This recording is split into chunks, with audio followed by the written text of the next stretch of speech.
everybody. Oh, I gotta itch my eye.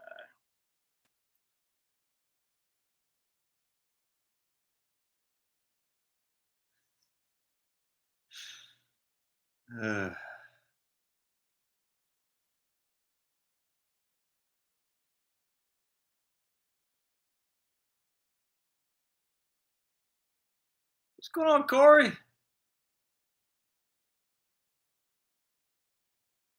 JD, it's good, man. Good.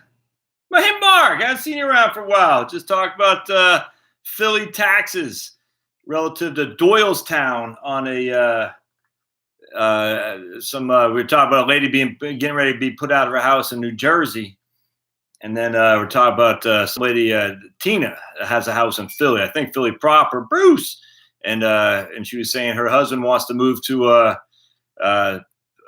bigger house with higher taxes. I was thinking, don't do it to New Jersey because you're going to get hammered from the tax perspective, Ms. Tweedy, Rich. And so we're talking about Philly taxes versus, I said, just maybe go to Doylestown. It'd be a hell of a lot cheaper than New Jersey. But I just got to hold on.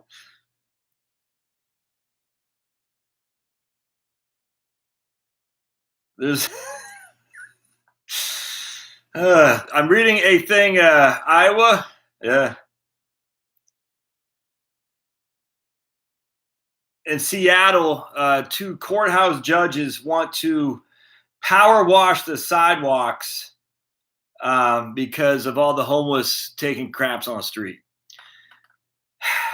A council member, Larry Gossett, said he didn't like the idea of power washing the sidewalks because it brought back images of the use of hoses against civil rights activists.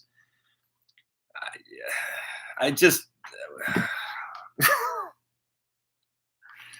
So cleaning, I hope this guy, Larry Gossett, isn't using hoses to spray down his car or to water his plants, because that is bringing back images of the hosing against civil rights act. I mean, you have got to be living in, I don't even know how can you possibly,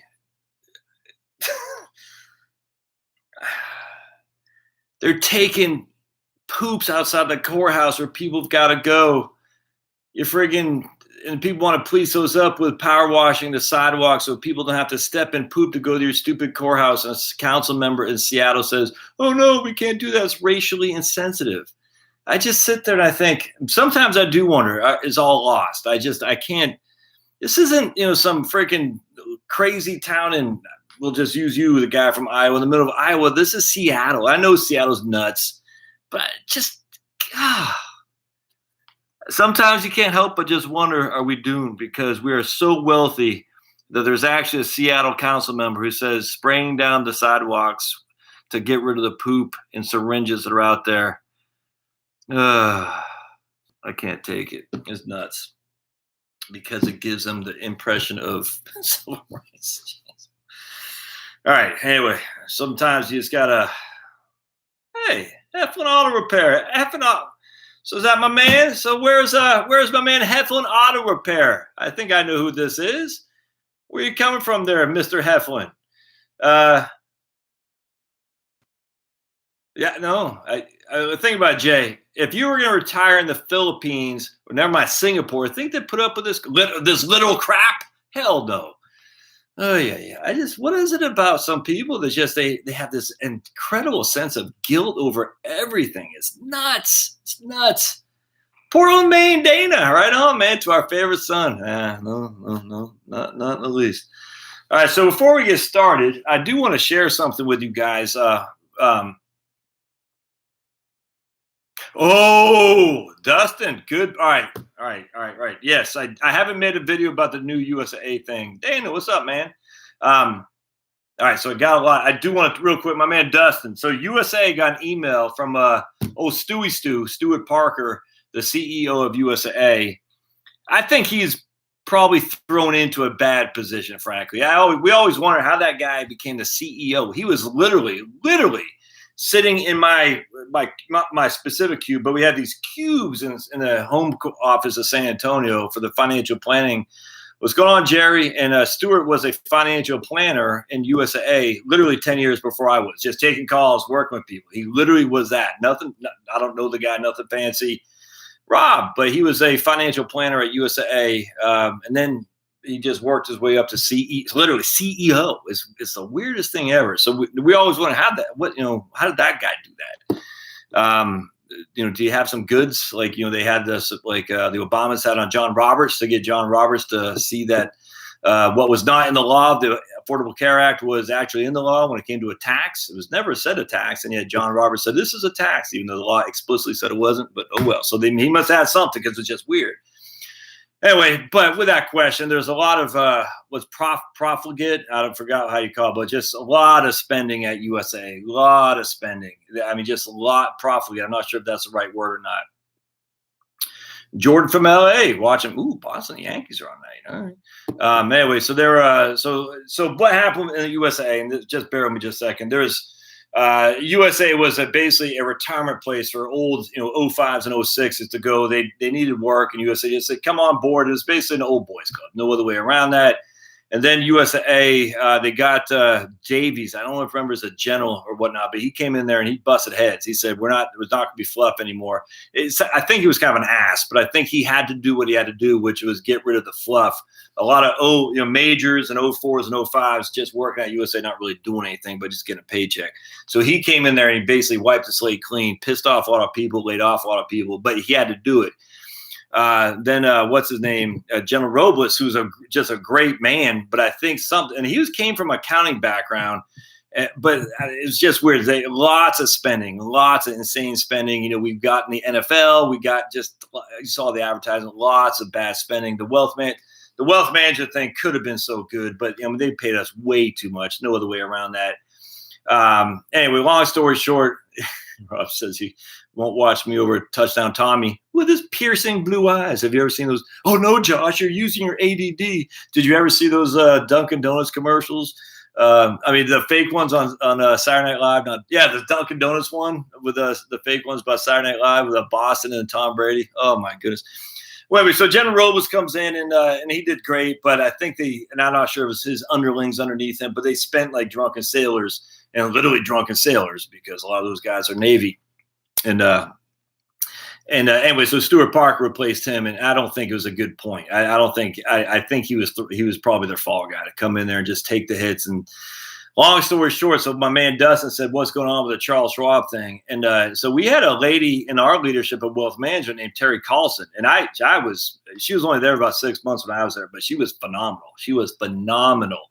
I didn't know her that well, but she was just cast me out. She just had it going on as a leader. I mean, she's one of those people that you would freaking do whatever she said because she was just phenomenal.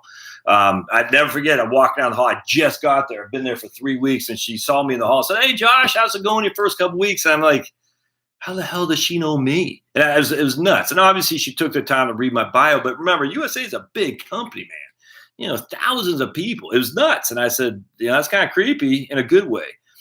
Debbie Barnes, Murray, right on. But anyway, long story short, she was just phenomenal. But she went, I think she was kind of driven out, and I'm not exactly sure why. It's all political crap. But anyway, she went to first command. Then she realized she made a mistake. I don't know. She doesn't know me from Adam. And I'm just putting words in her mouth, what I think happened. And she went to Charles Schwab. And then she went to Schwab and kicked ass and took names there. And I think she's like head of probably one of the top 5 people there, something like that, which is a wonderful thing for Schwab. Well, long story short, she knew that USA did good financial planning, and we were doing kick-ass, take-names financial planning, bar none. But some of our product lines sucked. No other way around that. And so when Stuart came in there and said, we can't afford wealth management, when they couldn't because they were just losing money. And it was just horrific leadership. Never mind the suits that they got where they have to, not the suits like the business suits, but the lawsuits they have where they have to pay out millions of dollars because of their defamation, whatever it's called, slandering. I don't know what it is. My man Rob would know. But hey, wouldn't have made. But never mind, just that kind of stuff. They had this real estate in Center City, they had real estate in Buckhead, they had real estate in just downtown fancy schmancy places, and it's stupid. It's just dumb. Our membership wasn't out there, and so they're just freaking lighting cigars with $100 bills. That was your money and your money, Dustin. Wait. So long story short, Stewart comes in there. He sees the writing on the wall. We can't afford this, so we're gonna have to get rid of the whole wealth management area. And so now by this time I'm gone, but I got a lot of people I know there who I keep in touch with. And they were shopping around. I think, was it Merrill Lynch? I don't think it was Merrill Lynch, but some firm, Fidelity maybe, was giving them a bid, and I don't think they liked it. And then they went to Schwab, and Terry Carlson, who runs Schwab, was there, and that just made sense. So Sergio, right on, man. And Monty, hey, right on, man. And so I think, Dustin, to answer your question in my long-winded ADD way, I think it's actually going to be a good thing. I think it's going to be a good thing for USAA to offload that. And I think it's going to be, if the membership sticks with the wealth management and they transition to Schwab, I think it'll be a wonderful thing for them. Because I think Schwab's a top shelf company. I do. Look, I know a lot of people work there. Schwab's a private company, i.e. publicly traded. They gotta make a profit. But man, they're just top shelf across the board. And so if you're a wealth management client, I think you're probably going to be 10 times better served at Schwab than you ever could have been at USAA. It's it's literally the difference between night and day. Now, going back to you, Dustin, my man, because I don't take this wrong, but if you're enlisted in the Marine Corps, you're not a wealth management client, and neither is your old buddy Josh. Trust me. So then you're stuck with Victory Capital mutual funds. And I was just reading an article with them the other day. That the CEO of Victory Capital says there's tons of fluff and hair that they're cutting out too. And so I don't know what that means, because USA funds weren't very expensive. I mean, their equity funds suck. There's no reason to have their equity funds, but their bond funds are fantastic and just wonderful bond funds, and their fees are cheap as could be. I mean, just they're best actively managed bond funds out there, bar none. So I was interested when he said there's all kinds of fluff at USAA in their investment realm. So you got the wealth management, the wealthier people going to Schwab. Victory Capital has now assumed ownership of the mutual funds and the regular investments for schmucks like you and I, Dustin. And don't take that. I'm not busting your butt there, if you know what I'm saying, but you know what I'm talking about. But that was weird when he said there's lots of fluff at USA with the mutual funds. I didn't understand that. So we'll have to see how that shakes out. That makes me believe that they're probably going to cut fees, which and they probably get away with it. And I don't know about their service, but I did see in the comments of some of the stories I read that people are having a hard time getting through to Victory Capital to talk about their accounts. Look, that's hearsay. I don't know, but we shall see, man. Schmucks get the job done. Right on, man. We don't, yeah, right. We work for a living. We shall see. So any of you all USA members out there who are in the wealth management program, I'd stick it out. It can't get worse. It can only get better, because Schwab will give you better discounts. Better fee structure for sure. And let me just share with you some inside baseball. And I frankly don't care, because at the end of the day, the client matters most. At USA, they had a bond portfolio, and if you had over $500,000, you got individual bonds for 70 basis points. It was a smoking deal. That was the one, going back to what my man Jared just asked about active manager passive funds. But in this case, it's actively managed individual bonds. You're paying 70 basis points, and you're using the best in the business of USAA. You're not going to find a better bond firm than USAA. And the reason for that is because they're an insurance company. I mean, they know how to manage risk. When you're owning bonds, it's nothing more than managing risk. That's what it is. It's not about reaching for yield. That's doomsday scenario. Bond ownership is to manage risk. And that's what USA as an insurance company can do better than anyone else. They have the best bond managers in the world, in my opinion. So we could offer that for 70 bips, which is insanely good and insanely competitive for the level of quality you're getting. But our equity stuff was 1.5, I can't remember what it was, 1.5, 1.85 is nuts. And so what we'd do is we'd say, okay, if we got $1 million portfolio, we'll take 500,000 of that, put it over on the equity side. You'll pay 1.85, and we'll take 500,000, put on the bond side at 70 bips. So your all-in fee was 101, 105, something like that. And that was great for the client. It was great. But the compliance people at USA, and this is what it's all just scoundrels across the board for this compliance stuff. And the way these guys have FINRA and the SEC, it's all fake. The compliance guys would say you can't do that. We want you to have a 50-50 portfolio with USAA. That way we can make sure that they're keeping it rebalanced. And you'd be sitting there thinking, but the all-in fee on that 50-50 is 1.35. The all-in fee on 50% over in stocks and 50% over bonds is like 105. We're talking literally $5,000 a year in savings or whatever it was. And they said you can't do that. because we can't ensure that they'll keep a 50-50 portfolio. So, well, that's what I'm here for as a wealth manager, to make sure that they stay 50-50. We don't have to do it every day. Hell, once a year is fine. That's what we do. If not twice a year. And that's what I'm talking about. So the reason, it wasn't for compliance. It wasn't for compliance. I'll let you figure out what the reason was they wouldn't let you do that. It was nuts, man. And so we didn't have some people 20% in stocks and 8% in bonds paying 1.85. And you're like, this is not right, man. You can't do that. You should be able to separate the bonds from the stocks to lower the fees significantly, and they wouldn't let you do that. In fact, you got in trouble if you did it, which is when I started to see the writing on the wall. And it still pisses me off to this day, because all these compliance guys sitting there saying this is for compliance. I said, no, it's not. It's not for compliance, because if this is truly compliant in the fiduciary rule, this would never be allowed to happen. It wouldn't be. And if SEC or FINRA actually gave two craps, and they don't, this would never be allowed to happen. This is nuts. And so anyway, the whole point of that, you go to Schwab. Schwab has these things called SMA, separately managed accounts. And USAA tried to do this. The leadership is just rank and file. I mean, not the rank and file. The leadership is just inept, if I can even say that. Schwab is not like that. Schwab has SMA, separately managed account, where you can slither off a portion of your portfolio to give we can give to Western Asset Management, who's pretty notorious for running bonds. You can sliver off a portfolio to give to Chuck Royce at Royce, who's good at small cap stocks. You could do that and keep a fee structure specific to that separately managed account. And that only makes sense. Now, I wouldn't do that. I still do index funds, absolutely, but you absolutely could do that.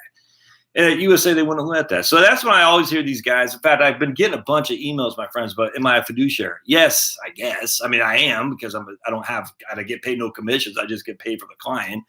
But it doesn't mean anything. I'm just telling you, my friends, it means nothing. I just wish I get it. What's that guy's name? There's a bunch of guys now. You need a fiduciary. I'm sure old Susie Orman's talking about it. There's someone else talking about it too. Oh man, what's Mary Bryant Quinn? Is that her name? I can't remember. But there's a bunch of people out there talking about the need for a fiduciary, because they are fee only and they're not going to sell you something. Just because someone's a fiduciary doesn't mean they can't take advantage of you. I mean, if you're paying 1.85 on a regular fee-based account, which is theoretically supposed to be growing, and I can get my bonds or my American funds all in at 2.5 at Ed Jones, who's more servicing my needs? It's the Ed Jones guy. Jane Bryant Quinn, that's right. Oh, yeah, Fisher.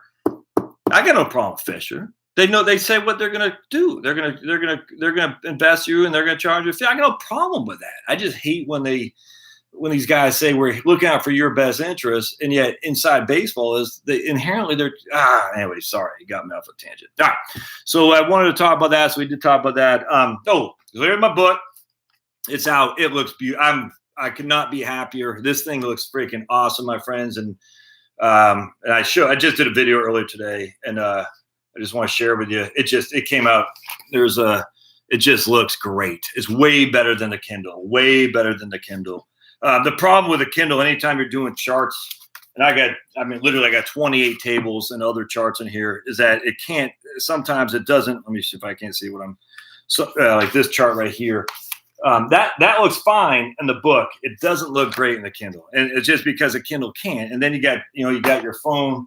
It doesn't. The phone actually looks better than the Kindle did. I was surprised, because the phone keeps the color coordinations and whatnot. But then you got it looks fantastic. I'm just amazed at how well this came out. I mean, this is just your old buddy Josh sitting literally in this tiny little room here, basically the size. Well, I mean, it's my office, but it's just, doing these, just typing away like a freaking monkey in a Simpsons episode, coming up with the next version of Hamlet. And yet I came out great. And I paid some lady to do the thing for, I think I paid $300 for that. And it was a contest essentially on designcrowd.com. A friend here, Mary, I was initially thinking about doing an image with an RV, because I know a lot of you guys are interested in that.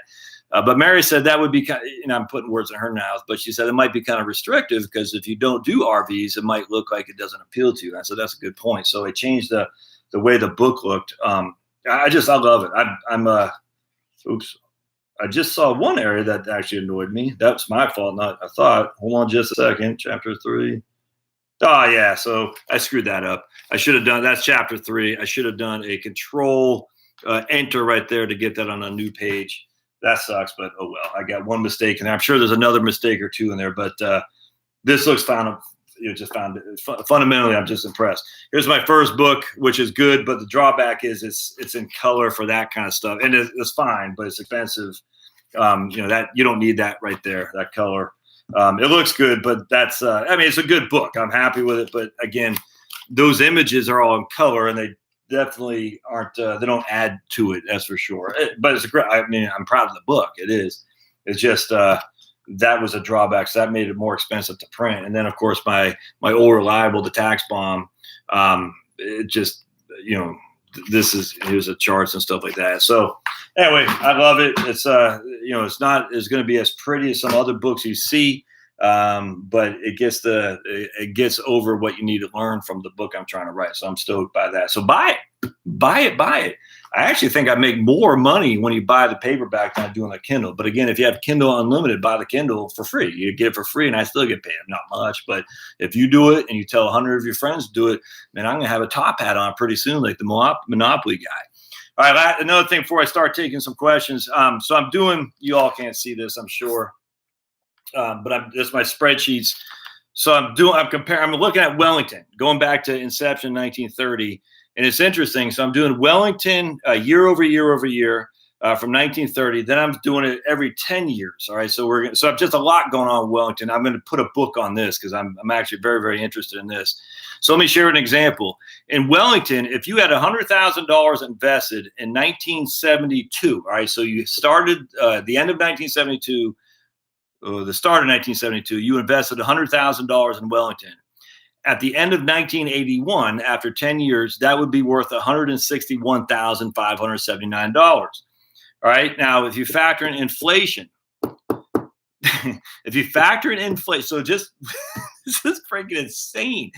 So 1972 to 1981, $100,000 in investment in Wellington without taking any distributions or anything would be worth $161,000 at the end of 1981. If you factor in inflation, that same $100,000 investment in Wellington would be worth, in terms of purchasing power, $71,000. $71,000. I just tell you, man, the level of inflation, that it's just more proof about how just horrific inflation is. And yet the interesting thing, if you started Wellington in 1930 so this is the beginning, other than 1929, the Great Depression, from 1930 to 1939, your $100,000 would have grown to $110,000, not counting inflation.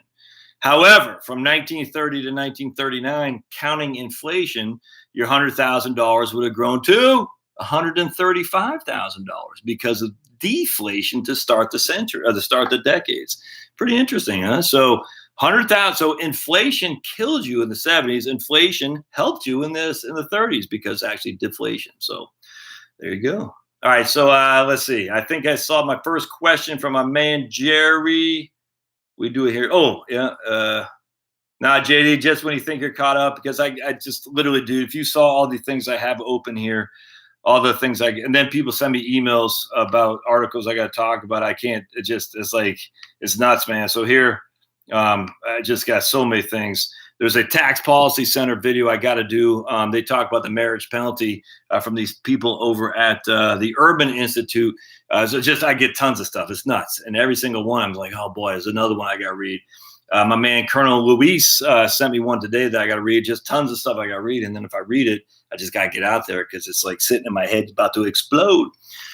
Let's see. But anyway, so I do them because I just have just an unlimited stuff to talk about. And then it's funny. I talked about my man Jay O today. We're talking on the phone. He goes, you're going to run out of topics to talk about. I said, man, maybe. I highly suspect I won't, though, because it changes all the time.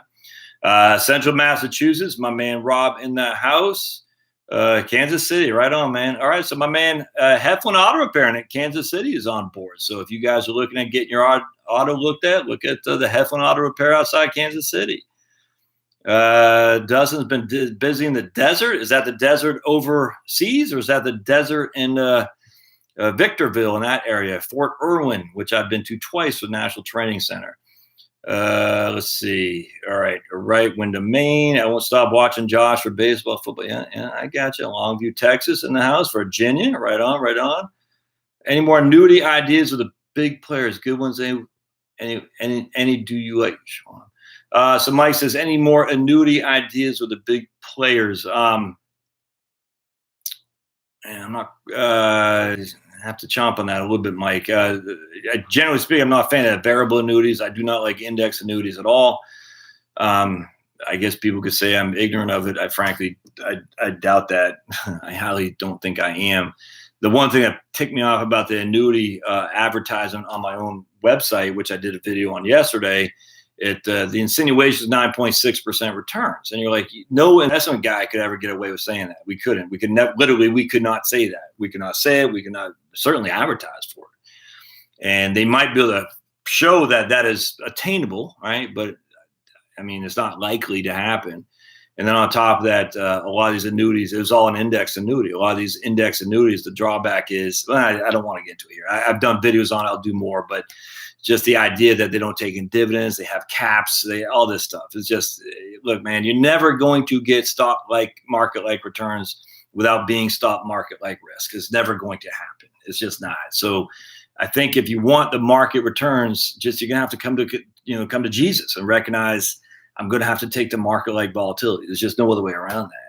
And so the only annuities I do like fixed annuities. I've always have. I think fixed annuities, they're simple. You put in $100,000, you get 3.5% a year. You come back in 5 years, you get $100,000 plus the 3.5% interest. But in this day and age, I don't think they're worth it either when I can get the same thing over to CD. But CDs are taxed, Josh, as ordinary income. That would be the case. Annuities are taxed as ordinary income at some time to somebody. And the whole issue that CDs, you pay ordinary income tax on the income you get. That's true. Annuities you do too, but you can defer the annuities. And that's the whole thing about deferring taxes versus paying it now. The whole reason I wrote my doggone book right here, Taxable on My Retirement Account. The deferral isn't all it's cracked up to be. So Houston, all right, I'm working stiff is not working today. He's watching us here on YouTube. All right, back in North Carolina, my man Jeff. All right, so Jerry says, do I like active managed or passive mutual funds? So generally speaking, I'm a fan of actively managed bond funds as long as the fees are low. And going back to USAA, their fees are about 30 basis points, and that's good. And on the Treasury, on the municipal bond funds are just, they have the intermediate tax exempt USATX, for instance, and you're not going to find a passive mutual fund on the bond side that's going to compete. It just can't. And the reason for that is because you think about an index bond fund, and a lot of people don't know this. What are the constituents of the bond fund in the index, of the bonds in the index? Well, it's the countries and corporations with the most debt. That's how it works. It's similar to a cap-weighted S&P 500 fund, which is, Apple has more of a weighting in the S&P 500 than does Texas Instruments, for instance. I'm just throwing that out there. The same thing happens in the bond index. So if you look at a bond index mutual fund or a bond index ETF, unless it's specifically not government bonds, you're going to have the vast holding is going to be a treasury. It's just literally going to be U.S. government bonds because that is the biggest debt there is in the world by far. So because that, you're essentially buying an index fund on the bond side. That's just a treasury bond fund, and I don't see value there. But it's cheap. Well, most bond funds are pretty cheap, frankly. So I'm a huge fan of actively managed bond funds. If you're going the bond route, and I will stand by my thing that I don't think you need to. I think CDs serve that right now, given the yields that you're getting on CDs without locking up your money, without any risk on FDIC, and there's no downside in terms of volatility, where bonds do have that. But if I am buying bonds, I'm certainly buying. I think buy the actively managed bond funds, and there's more value in these guys and ladies scouring the markets for bonds too. I mean, when you think about it, the biggest companies out there who own bonds are insurance companies and pensions. These guys know how to value bonds. Mom and pop do not. And going back to somebody said when I was talking about that lady Rose who's getting ready to get put out of her house because the stupid state of New Jersey taxes are too much. Someone said, well, that's capitalism, baby. I said, no, it's not capitalism. Capitalism isn't putting old people out of their home. But the insinuation was, it sucks that she's being taken advantage of, but that's what's going to happen. Well, not no, that's not capitalism, and that doesn't just suck. It's evil, in my opinion.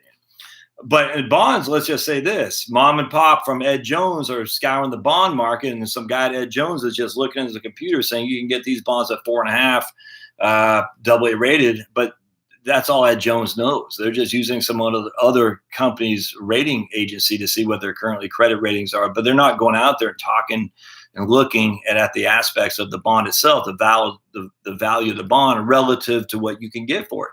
But pension funds, you don't think they are? Hell, a lot of these pension funds are the first dibs in terms of issuing the money, to loan the money to these guys in the beginning, their first round of funding.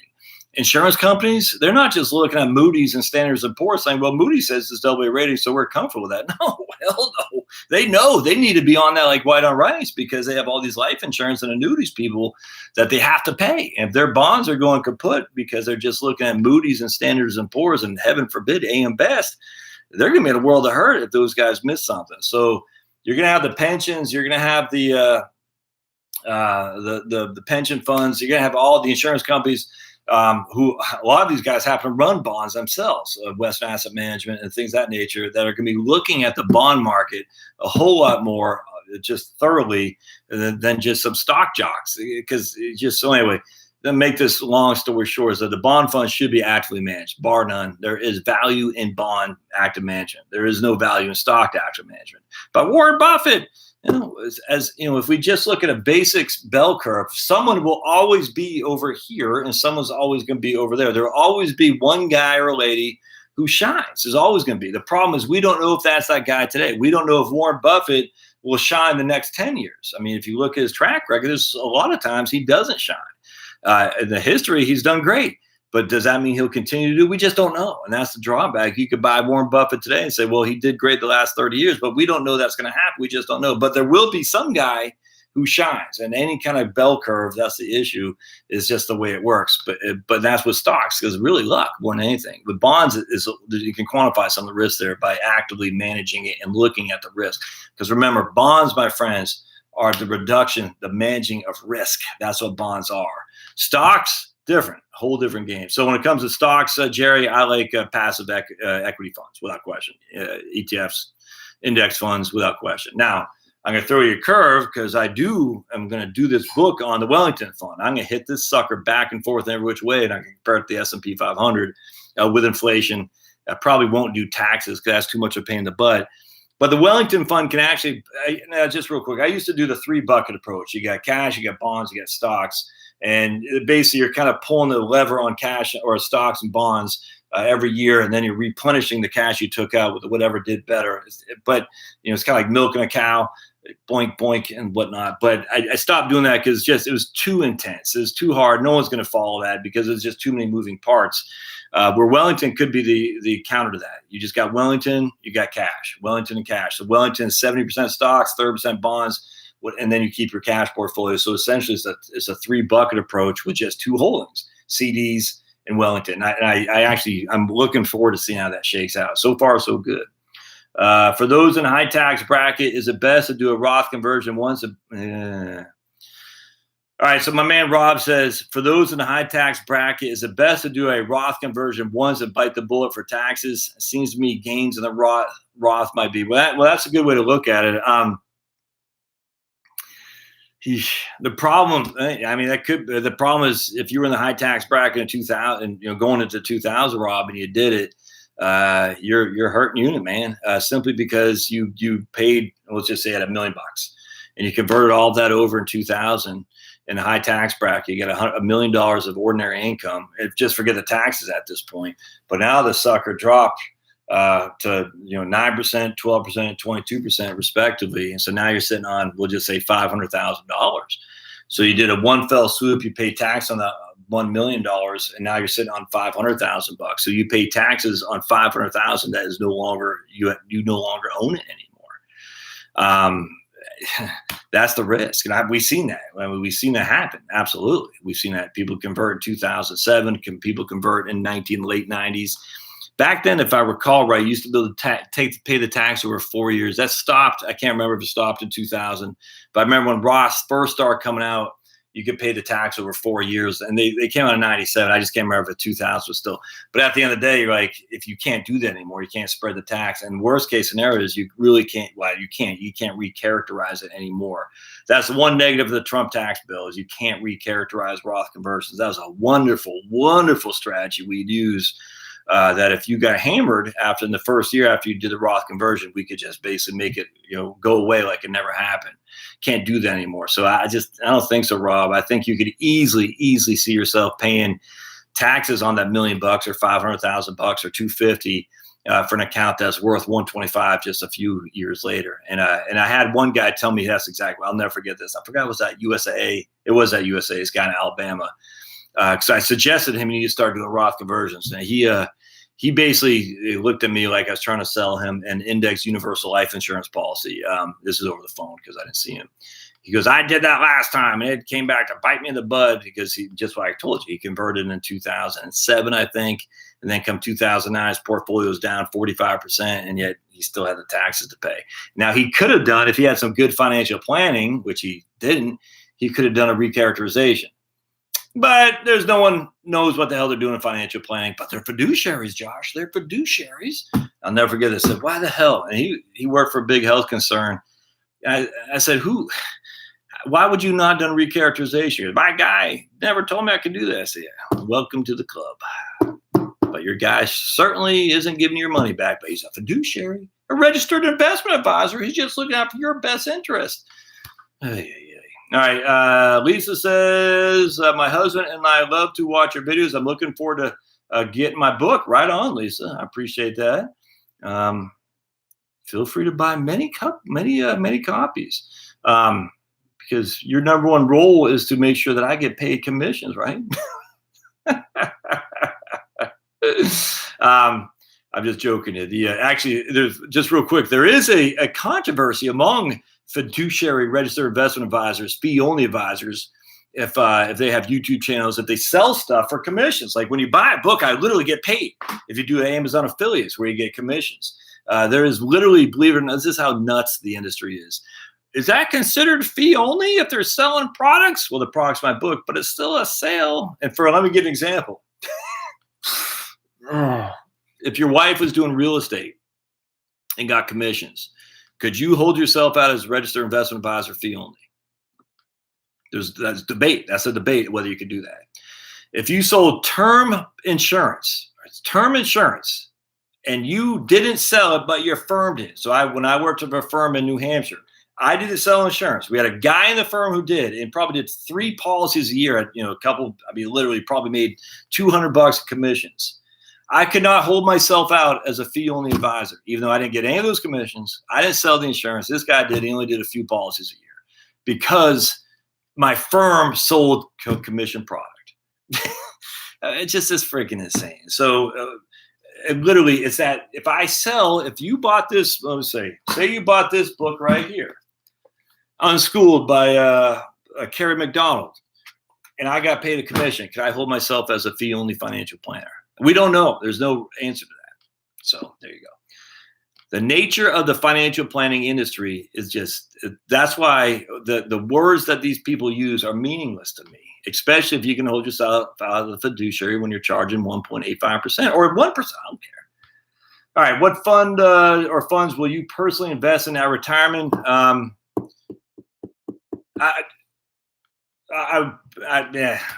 mean, Kenny, I will probably be heavy into stocks and enough cash to see to be able to pay 2 years. Frankly, I probably will.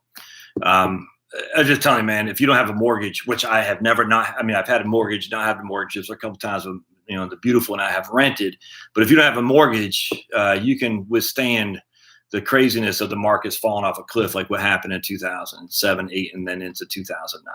So if you don't have a mortgage, don't have debt, then I'm going to be heavy in stocks without question. I believe in capitalism. I believe in stock market. I get the market that we have is not a capitalistic. I get that 100%. This is not a free market. I understand that, but it's the best we've got. And the facts are many people have been gotten wealthy. However wealthy is, it doesn't mean you got to be Mr. Burns, but wealthy have been made very, very financially successful because of investing in equities. I believe in them. I believe in a growing economy. in a somewhat capitalistic environment with people who are paid to bring goods and services to the market and get rewarded because of selling equity to investors who want to be part of that. I completely believe in it. And I don't believe in bonds. Bonds are lending. I don't want to owe. I want to own, if that makes sense. And that's what a bond is. You're owing in a capital or a stock, your own equity you're owning. And I want to be an owner to take advantage of the upside of this huge economy that the U.S. has, of the stocks of the companies that you frequent every single day. En masse, they're not all going to go kaput. Now, remember Bethlehem Steel, hell, GE got I don't even know where it's at anymore. But I mean, we got all kinds of examples of blue chip stocks going kaput. That's why you don't own individual stocks, in my opinion. I think you own the market, because the likelihood of that $25 trillion marketplace just without the Bolsheviks taking over, it's just not likely to happen. Now, we could get an EMP.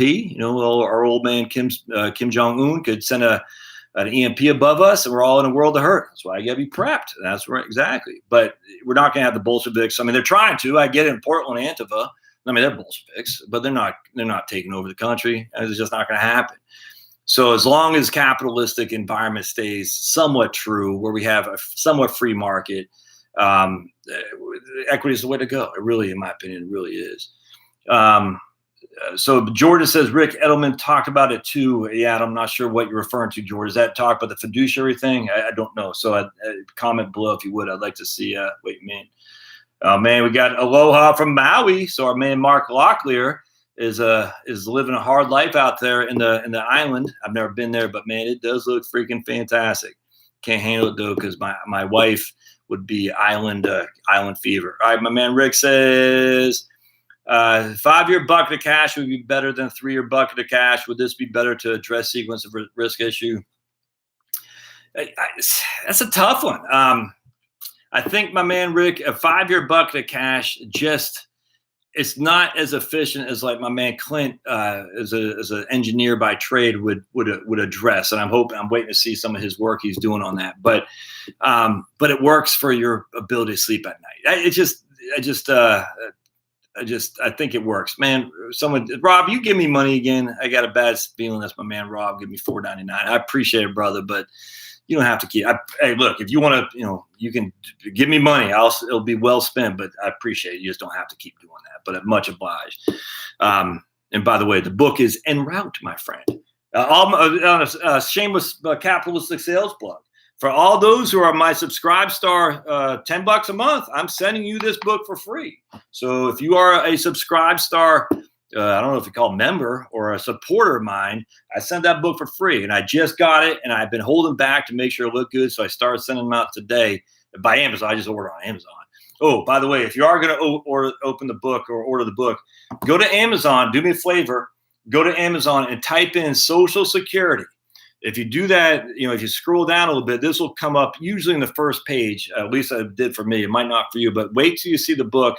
Click on it, then order it from there. Don't type in my name and order it, because if you type in Social Security and you actually order the book that way, the Amazon algorithm sees that and they say, oh, okay, people who are interested in the topic of Social Security are also buying this dude's book. Thus, there's a connection there that people like that. So we're going to put that in front of more people. Does that make sense? And the same thing with this guy right here.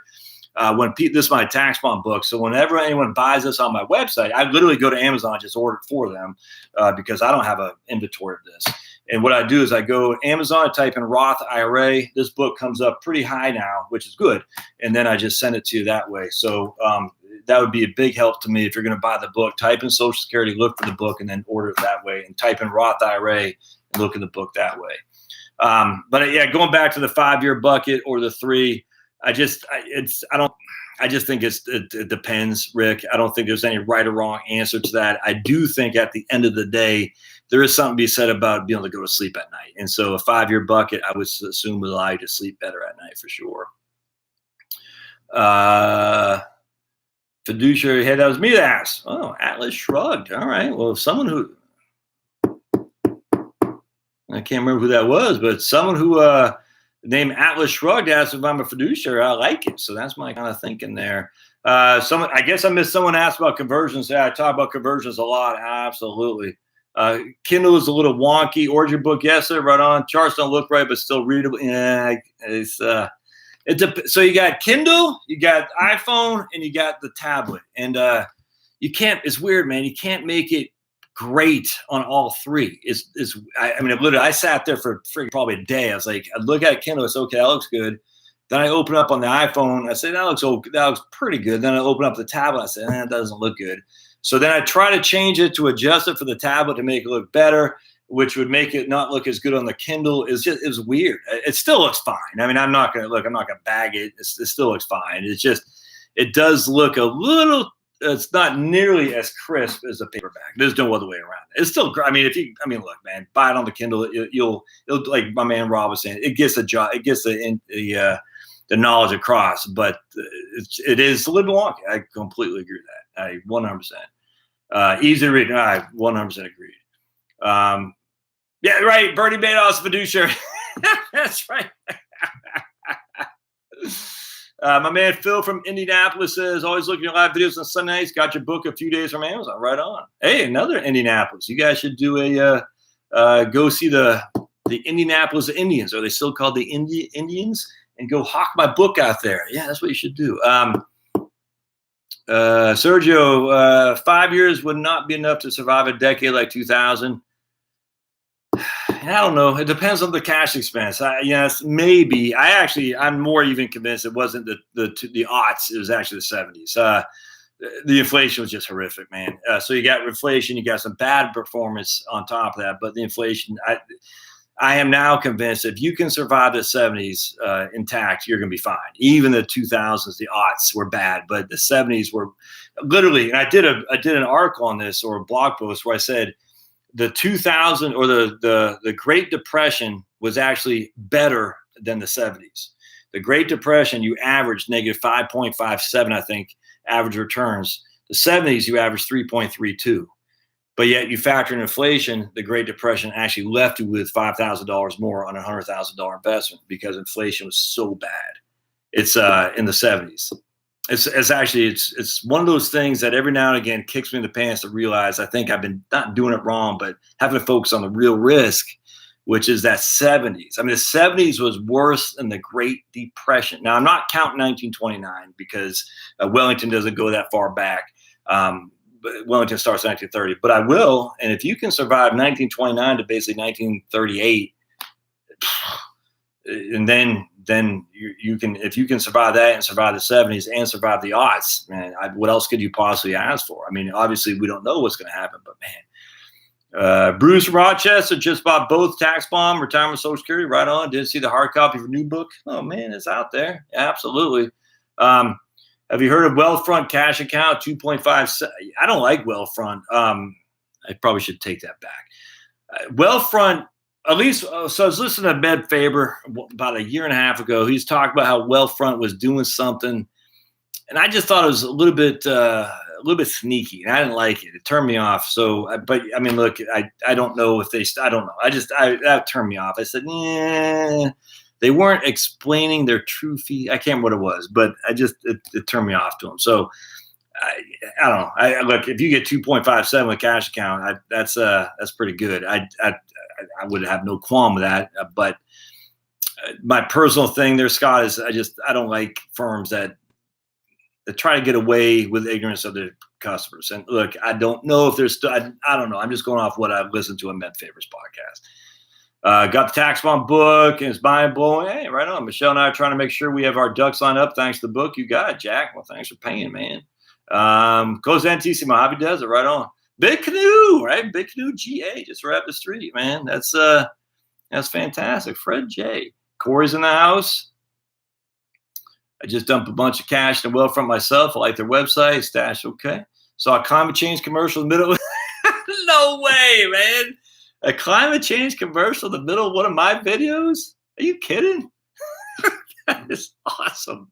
So basically, I'm probably getting paid by, what's that guy? Steyer, that rich guy who flies around the world to save the world. Weird. That's fantastic. Betterment, I like Betterment. I 100% like Betterment just for what I said. And But my man Darius says he's got 150 in bank savings account, TSP and pensions, lining up, no debt, plan to retire in 2 years. Should I put the 150 in a high yield savings account with no penalty CD? Yeah, I don't see any problem with that. As long as it's FDIC insured, sure. As you withdraw cash. Love the videos on Roth conversion. Currently live and work in San Francisco. High tax right now. Want to move to a tax-friendly state later and then do the conversion. All right, we'll buy your tax book for sure. You don't need to move from California. I mean, you probably need to get the heck out of San Francisco so you don't step in poop, but you don't need to move from California. I don't know what your income is, Tom P., but I've done so many retirement plans for people who thought they have to leave California or Maryland or New Jersey.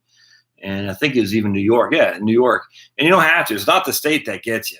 I'm just telling you, it's the Fed. So, it depends on your income, of course. But don't be too quick to vacate California. Now, there's reasons to leave the state. I get that. But, don't be too quick because of the income tax consequence. It's not as bad as you might think. But what about a fixed annuity inside of Roth? Oh, no, I don't like that. So, JD, a fixed annuity is a bond. All right. So, JD says, what about a fixed annuity inside of Roth? Fixed annuities are literally bond complements or replacements. So no bonds in a Roth. I'm waiting to hear if I hear y'all. No bonds in a Roth. No bonds in a Roth. Everybody, no, don't want bonds in a Roth, and a fixed annuity is a bond. No, absolutely no way, no how, never. Article by Betterment recommends putting your emergency fund. Oh. Betterment recommends putting your emergency fund in 40-60 mutual, 40% stocks, 60% bonds, and a mutual fund rather than a regular savings account. Oh, that's nuts, dude. You sure that, Isaac? My thoughts on that unequivocally no.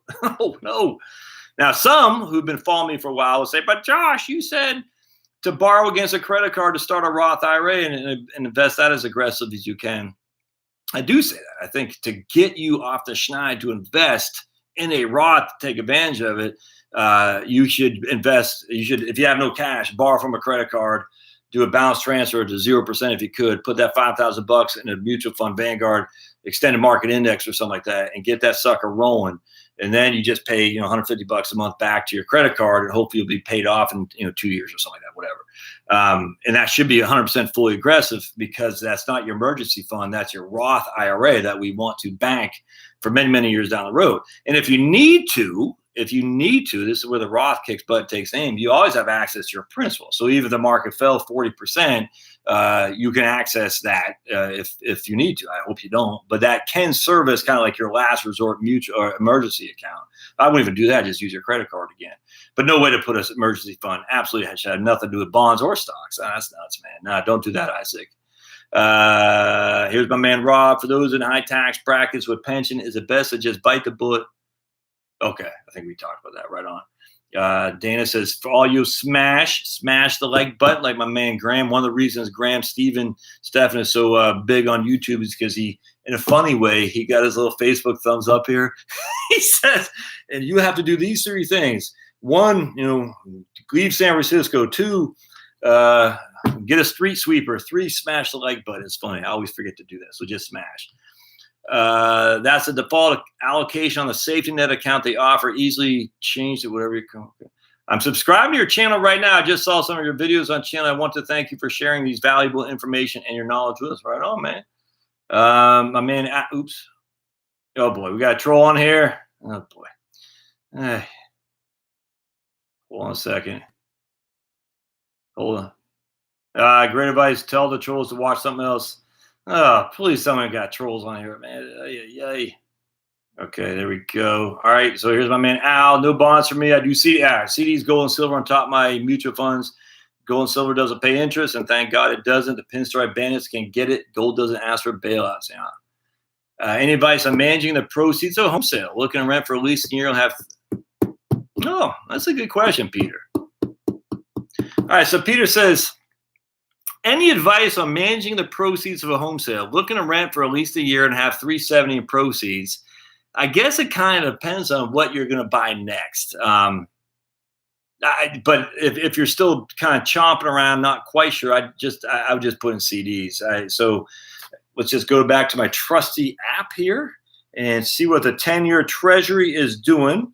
And 10-year Treasury is at 2.08, so it's risen a little bit, but still less than 2.1. So you can get, probably they're just talking about Wealthfront and getting a cash account up there at 2.67 or something like that. I just like credit unions. I'm fond of credit unions. If you belong to one, Peter, I'd go dump that in a credit union, maybe ladder some CDs, a 1 year, 2 year. I'd be very, very hesitant to invest it. I read someone else saying we're due for a market crash. We've always been saying that, but we're always due for a market crash. I'd be hesitant to put it in the market until I figure out what I'm trying to do. So let me give you an example. When my youngest is out of school, we'll sell this house because we won't need this house anymore. And, we'll hopefully, pocket some money. And when we do, I don't know where we're going to move to. Who knows? We'll move someplace. Anyway, so when we move, we're going to downsize. And then when we do, we're going to have some cash to figure out what we're going to do. And I'm not going to invest that. No way, no how. Unless I know that, I got 400,000 proceeds, I'm going to buy a house for $200,000. I'll put some of that money to work. But if I'm not quite sure what's going to happen at that point, I just keep it in short-term certificates or as a share savings account over at your credit union or something like that. Absolutely, man. Lisa just ordered my book off Amazon, and she says, woohoo, looking forward to next on retirement. Yeah, you got it, Lisa. Right on. Glad you're here. Here comes little Wolf Gurley. Okay. I'm 38 years old, federal employee. TSP allocations 50% C, 25% S, 10% F, and 50% I. It seems like pretty good to me. Yes, ma'am. I got no qualm with that at all. I like it. Pretty aggressive. You only got 10% in the bonds. I have no qualm with that at all. Little Wolf Gurley. I'm a big fan of what you're doing there. Remember, easy to say when the market's tearing it up and taking names. Harder to say when the market goes down 55% like we had from October 2007 to March 9th of 2009. All right, just keep that in the back of your mind. And I'm just telling you from experience, is someone like me should have known better. And yet even I, who've got two of the issues of stocks for the long run back there on one of my bookshelves, I knew that what the markets do. And even I went to bonds in March of 2009 because I couldn't take it anymore. I said, I can't take this. Rationally, that's stupid, but you're not rational when you're seeing just negativity all over the place and you just can't help it. And so, but my issue is I had a mortgage. I said, if I got laid off and I'd have a mortgage to pay, at least have enough money because it's in bonds. If I got laid off, I could at least pay my mortgage for a year while I'm looking for another job. So just keep that in the back of your mind. I think the key is Roth versions, says Michael, is making sure you have enough years left. I 100% agree with that, Michael. I think the key to the Roth conversion is making sure you have enough years left before you need to pull it out or not to pull it out. I could not agree with that. In fact, I talk about that a lot.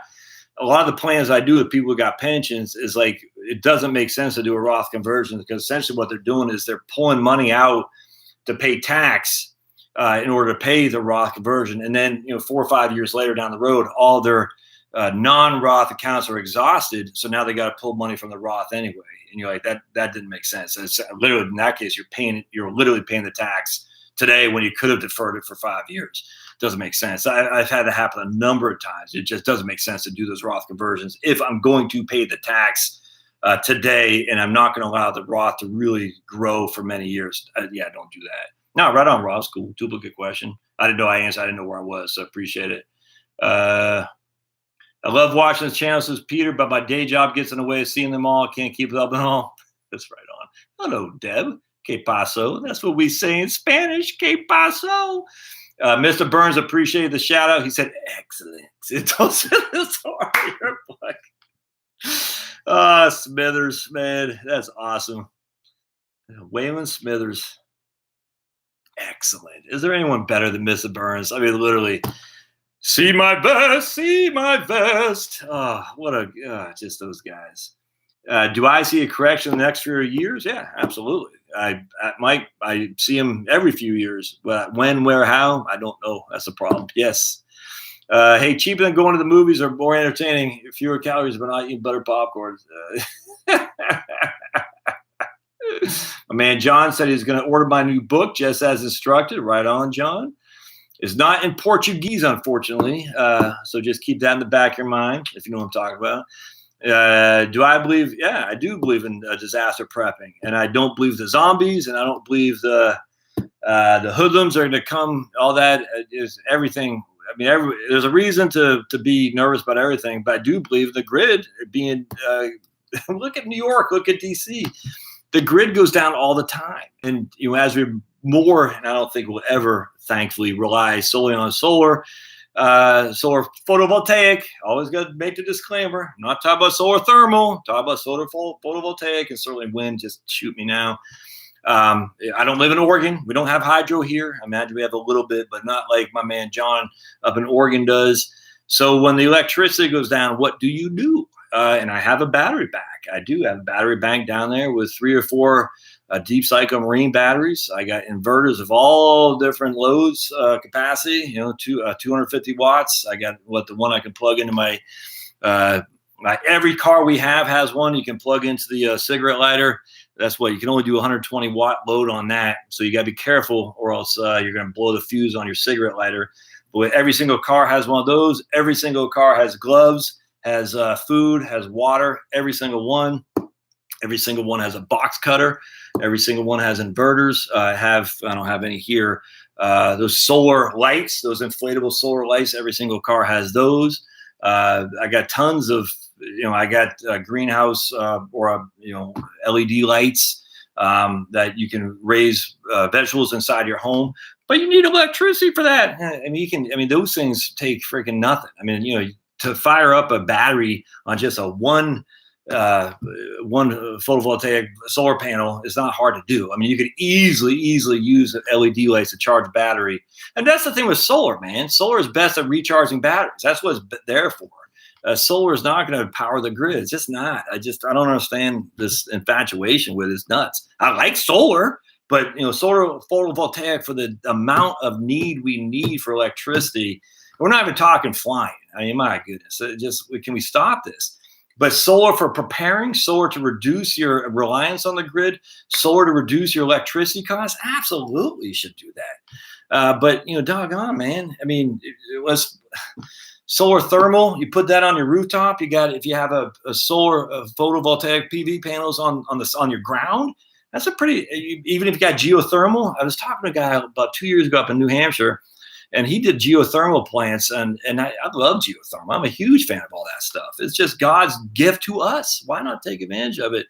So I do think that's all this is. I don't think I'm worried about CO2. I'm not worried about climate change. I'm not worried about that at all. But I do think being a prepper in the regard of what's the likely things to happen, having a heart attack is likely to happen. So stop eating all that crap.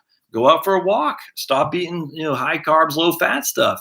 Don't listen to the government telling you what to do, because the government's always wrong in that regard. You gotta, I hate to say it, but that's what being a prepper is deal with the things that are most likely to hit you. And for us, it's a power outage. For you in New Hampshire, it's probably ice storms, but certainly your health. So be a prepper for that. Save money. You don't have to pay sales tax when you buy your food out here. Just picking off your food forest kind of concept, which I'm a big fan of. A guy out in David the Good in Florida. He has written a couple of books I think you can get for free on Amazon about food forest, where you're producing your own food.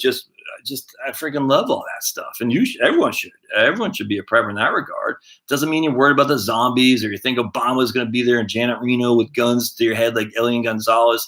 Doesn't mean all that. It just means at the end of the day, there's ways to keep the lights on. I just sort of think about, guys, your car is a generator, your car battery. But you need an inverter. An inverter, you just take the alligator clips, you plug them on the car battery, and this is, what is that right there? Is that, that's a 60 watt. So this won't be, you don't want 60 watt, but those two up there are 9 watt LED lights. So your car, you say, I need some lights, I need to run my laptop, I need to charge my phone, all this stuff. The electricity just went out. Well, if you have a car, you turn that sucker on, you take these things called alligator clamps, you put them on your car battery as if you're going to give it a jumper. You have this thing called an inverter. You just wire that into the inverter. Literally, if I can do it, you can do it. And then I wish I probably should have brought one. And then you can plug your 120 volt, what we use for AC, alternating current into that, and you can charge all this stuff. Now, you're not going to run your blow dryer. You probably shouldn't run a coffee machine. You probably shouldn't run anything that's heating. You're not going to run your clothes dryer. Anything that is a heating element, don't run on your batteries. That doesn't make any sense. But you have a French press. You can have hot coffee. All you got to do is get a piece of wood, some charcoal, boil some water, pour it into your French press, and you're golden. So you can have hot coffee. You can do everything. But you're just not going to use a air, the hot air gun or something like that, whatever it's called, hair dryer. So that's the problem with me with 3 ladies with long hair. That hair dryer is taking a lot of freaking kilowatt hours. That's for sure. Oh my goodness. And then for retirement planning, if you're keeping your outside lights on all night and they're all 60 watts a pop, those little Candelaria ones, you're wrong, man. That's the wrong answer.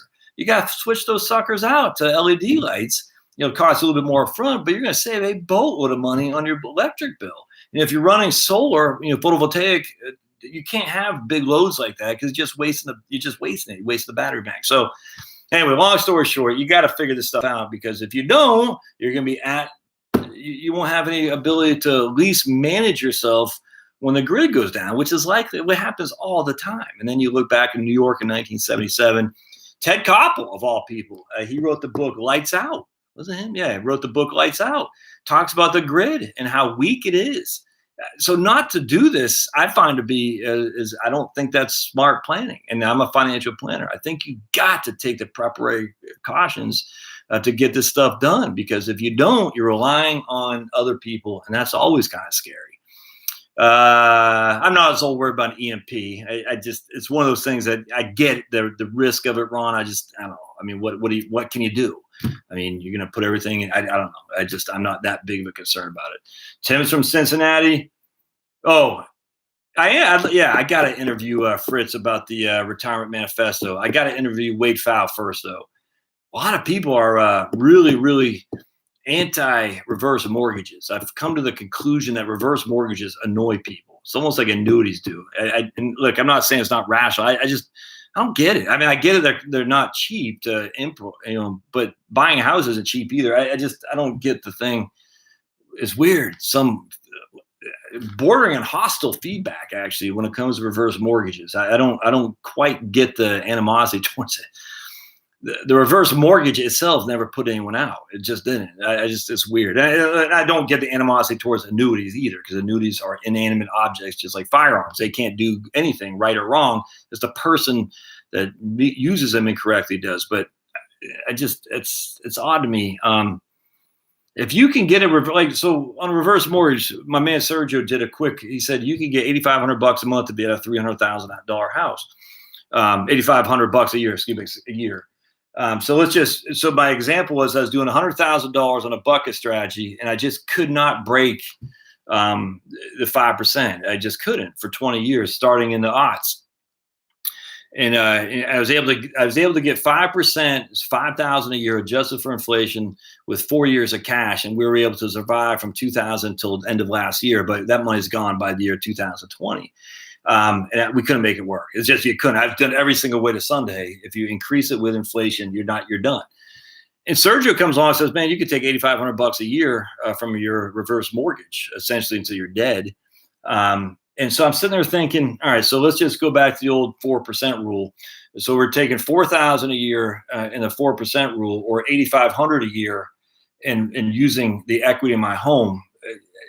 So if we're taking $8,500 a year using the equity of my home on an asset that's going to appreciate at 2%, I get the debt's going to appreciate. I get all that. But if I'm taking 4%, if I'm not touching my equities, those equities can appreciate, we'll just say 7%.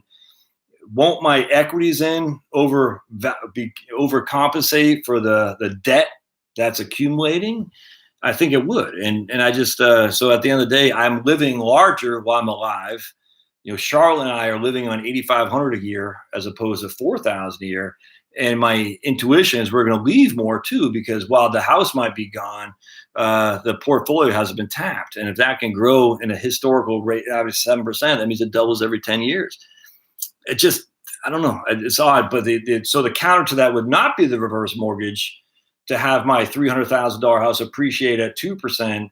While I'm tapping in my market portfolio at only $4,000 a year, that doesn't that seem like a handcuff? So I'm only taking this money in my house. I can leave to my heirs, but I'm at risk of running out of money there too. It seems to be, I'm not quite following the bordering on animosity towards reverse mortgages. I don't get it. It's just odd to me. And even if it costs $10,000 a closing cost, well, I mean, I hate to say it, but you're getting the money tax free. And so if you're pulling money out of a taxable account, well, you're paying tax on that anyway. If it's an IRA, you got to pull money out of it anyway. I get that, but you're still pulling more money than probably your required minimum distributions would be, which means you're paying more tax anyway. It seems. So I'm going to put the reverse mortgage in with my Wellington book. We're going to try just straight Wellington with cash, and then we're going to try with a reverse mortgage. And my intuition is the reverse mortgage strategy is going to smoke all these other strategies. But we'll see. Let's see. Build thoughts that the market will continue going up, big correction staying. Man, Jack, I have no clue. I don't know. It's going to go up, down. Otherwise, it's just the way it is. Just real quick. We know every 4.5 years, the market falls 25%. Just keep that in the back of your mind. Every 4.5 years, the market falls 25%. The problem is it's completely random. There's no pattern. It doesn't go up, up, up, up, down.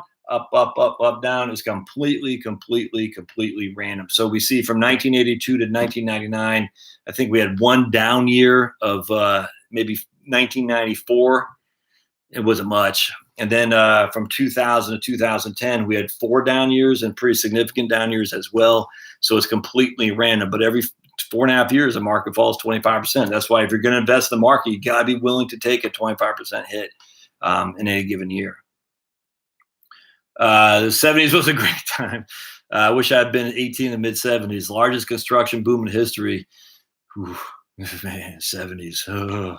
My wife was born in 1947 and took Social Security at 62. I was born in 1956. Want to delay till 70. All right, so we're going. If you were born in 1956, no, you cannot take a Social Security benefit, a spousal benefit, because you're born after the restricted application time, which is if you were born before 2 January 1954, you could, Rick. So you can't. So what's going to happen is you're going to go to the office. They're going to deem you to take whatever the most is. So you can't do that. So the question I had, and I didn't answer the question correctly from a guy. He said, if I can take, I'm drawing a blank. He wasn't going to file until he was 70. His wife was going to file on her own benefit at 62, take reduced. And then could she switch to her spousal benefit when he filed for his benefit? That's what it was. And I missed the part where he said he wasn't going to file. So under your scenario, Rick, because your wife has already filed and you're born after 1950, January 2nd, 1954, you can't do the spousal benefit versus your own. They don't let you do that. So in this case, the other guy could, well, his wife could because he hadn't filed, if that makes sense. So can you recover if you are not actively investing, if you stock is just parked? Can I recover if I'm not actively investing? If I'm not quite following that. I'm not sure what you're asking there, Leisure. Corey Graham, okay. Move so you can step and poop. You like that, Jerry? Oops. Hey, Josh, watching videos on my Apple TV. Hope this shoulder. Yeah, man, it's starting to feel pretty good, man. Yes, Jeff. I'm hoping by next month I'm going to do my course so I can start writing on the blackboard. I can't wait. Start to feel a lot better, man. I actually, my wife and I, Walmart had on sale half price a cedar wood stand up raised bed. It's freaking awesome. Normally $200, $100, 40 pounds. I went to try to pick it up yesterday, and I naturally try to use my right shoulder. I just went to live it. It hurt like hell, so I used my left. I said, I can't get it because I'm weak as sin now because I'm a big old baby eating crap, just freaking not working out and just being a big old baby because I got a little bit of pain there. So I had to get my wife to come help me carry that thing to the car. But she did because my wife is a crazy Irish lady who's raised with 8 brothers and sisters. and she'll kick your butt. Just ask her, she'll kick your butt. And so I had to get my wife to basically guide the baby so we could carry the cedar wood thing on Walmart, the raised bed garden. I can't wait to set that sucker up, but I can't even set that up now with my arm. It still hurts, but it's getting a lot better, Jeff. Thanks for that. Thanks for asking. Let's see what we got here. Okay. What if I like trolls? Think there's someone from the bond industry in the room, Josh? I always get thumbs down, man. Thumbs down. I think there's a couple guys out here who give me thumbs down no matter what. I could literally say, what could I say? A rose is a beautiful flower. And that guy would give me a thumbs down because I think they don't like my take on the industry. I think they don't like my take on the industry. They don't like on active management, on paying a fee for active management. You shouldn't do that. They certainly don't like my take on life insurance, which is weird because I'm actually a fan of life insurance. It's just when it's used correctly. And I'm a fan on active management on the bond side. I actually am. In fact, I interviewed my man Amar the other day who runs bonds. I said, paying Amar a fee as opposed to a bond index fund would make complete sense to me. I don't know what his fees are, but they're relatively low, or else I wouldn't interview him. And I said, I think if you're going to have a bond, if you're going to have a significant portion of bonds, you should find someone to run it for you without question. Someone who knows what they're doing too, by the way, not some guy who just got a Series 7, if you know what I'm talking about, and then who's making this a third career. Sorry, that's not good enough. This is your money. And the firms know who I'm talking about. They're hiring people with second, third careers because they want them to be able to go to their Lockheed Martin friends and say, hey, it's me, Johnny. I'm now a financial advisor. And you're like, but you were just sitting here just the other day. How did you become a financial advisor? Because I took a Series 7. Yeah, that scares me. Like, yeah, that's great, but this is my money. I need it to be there, so I'm going to go a different direction. Josh, that advice just made Dave Ramsey doing his famous rants on my on reverse mortgages. All right, TSP allocation. Well, no, little Wolfie girl, you already said it, man. TSP allocation. You're hitting the home runs there, my friend. You're good. I'm probably reading this behind what you wrote. I'm just going one by one. So just hang it, be patient. And then my man Dustin said, after watching my videos, he switched 100% Roth TSP. Yeah, right on. Little Wolf Google. S&P Federal. What's the topic for my next book? I'm doing Wellington. I'm gonna hit the Wellington hard, Steve. It's gonna be Wellington on everything. And it's so I'm gonna use. You should see these spreadsheets I got. It makes me. It's like fun. It's weird. I'm a weird guy, but I look at these spreadsheets. I'm like, oh man, this is fantastic. So we're just crunching numbers down using inflation, using the using S&P 500, using Robert Shiller's info from the Yale. So Robert Shiller, who has the CAPE, the cyclically adjusted price earnings ratio, which all the naysayers of the stock market will say the CAPE is way out of whack, is way high relative to historical norms. They've been saying that forever, and I get it. At some point, it will be right. We will have a market crash, but the facts are they've been saying the CAPE is too high since 2009. And if you would have been following that mentality, you left a ton of money on the table, man. It's just no other way around that. And the one thing they don't talk about, the cyclically adjusted price earnings ratio, the CAPE, is they don't look at what the comparing bonds are. I mean, I literally back the traditional market, the 10-year treasury is at 5.6. The 10-year treasury is not at 5.6 now. So to compare historical PE ratios with a treasury market paying 5 and 6 to PE ratios today with a treasury market paying around 2, it's not an apples to apples comparison. So anyway, so I use Shiller's works. I love Shiller. I think he's a great guy. I think he's absolutely phenomenal. I think he's done wonderful work for many, many people. He does a Shiller Case Real Estate Index too, by the way. So I'm taking his stuff, extrapolating in spreadsheets using inflation, using the S&P 500, throwing in the long. I think he's got the long bond. I can't remember what he's using for bonds. I can't remember. But anyway, and I'm using the Wellington, and then we're going to see what. Cause my goal here is it the elixir. Is that what I'm shooting for? Is my elixir? Maybe my dopamine rush is to get. Can we survive those three? The three being the 30s, the 70s, and the aughts. If we can survive those three and have money left over, more than just a 4% rule. all right, then I will have solved something that is very near and dear to my heart. Now, that doesn't mean anything going forward, but just says, look, we have 80, yeah, it'd be 80, right? 80 years of history.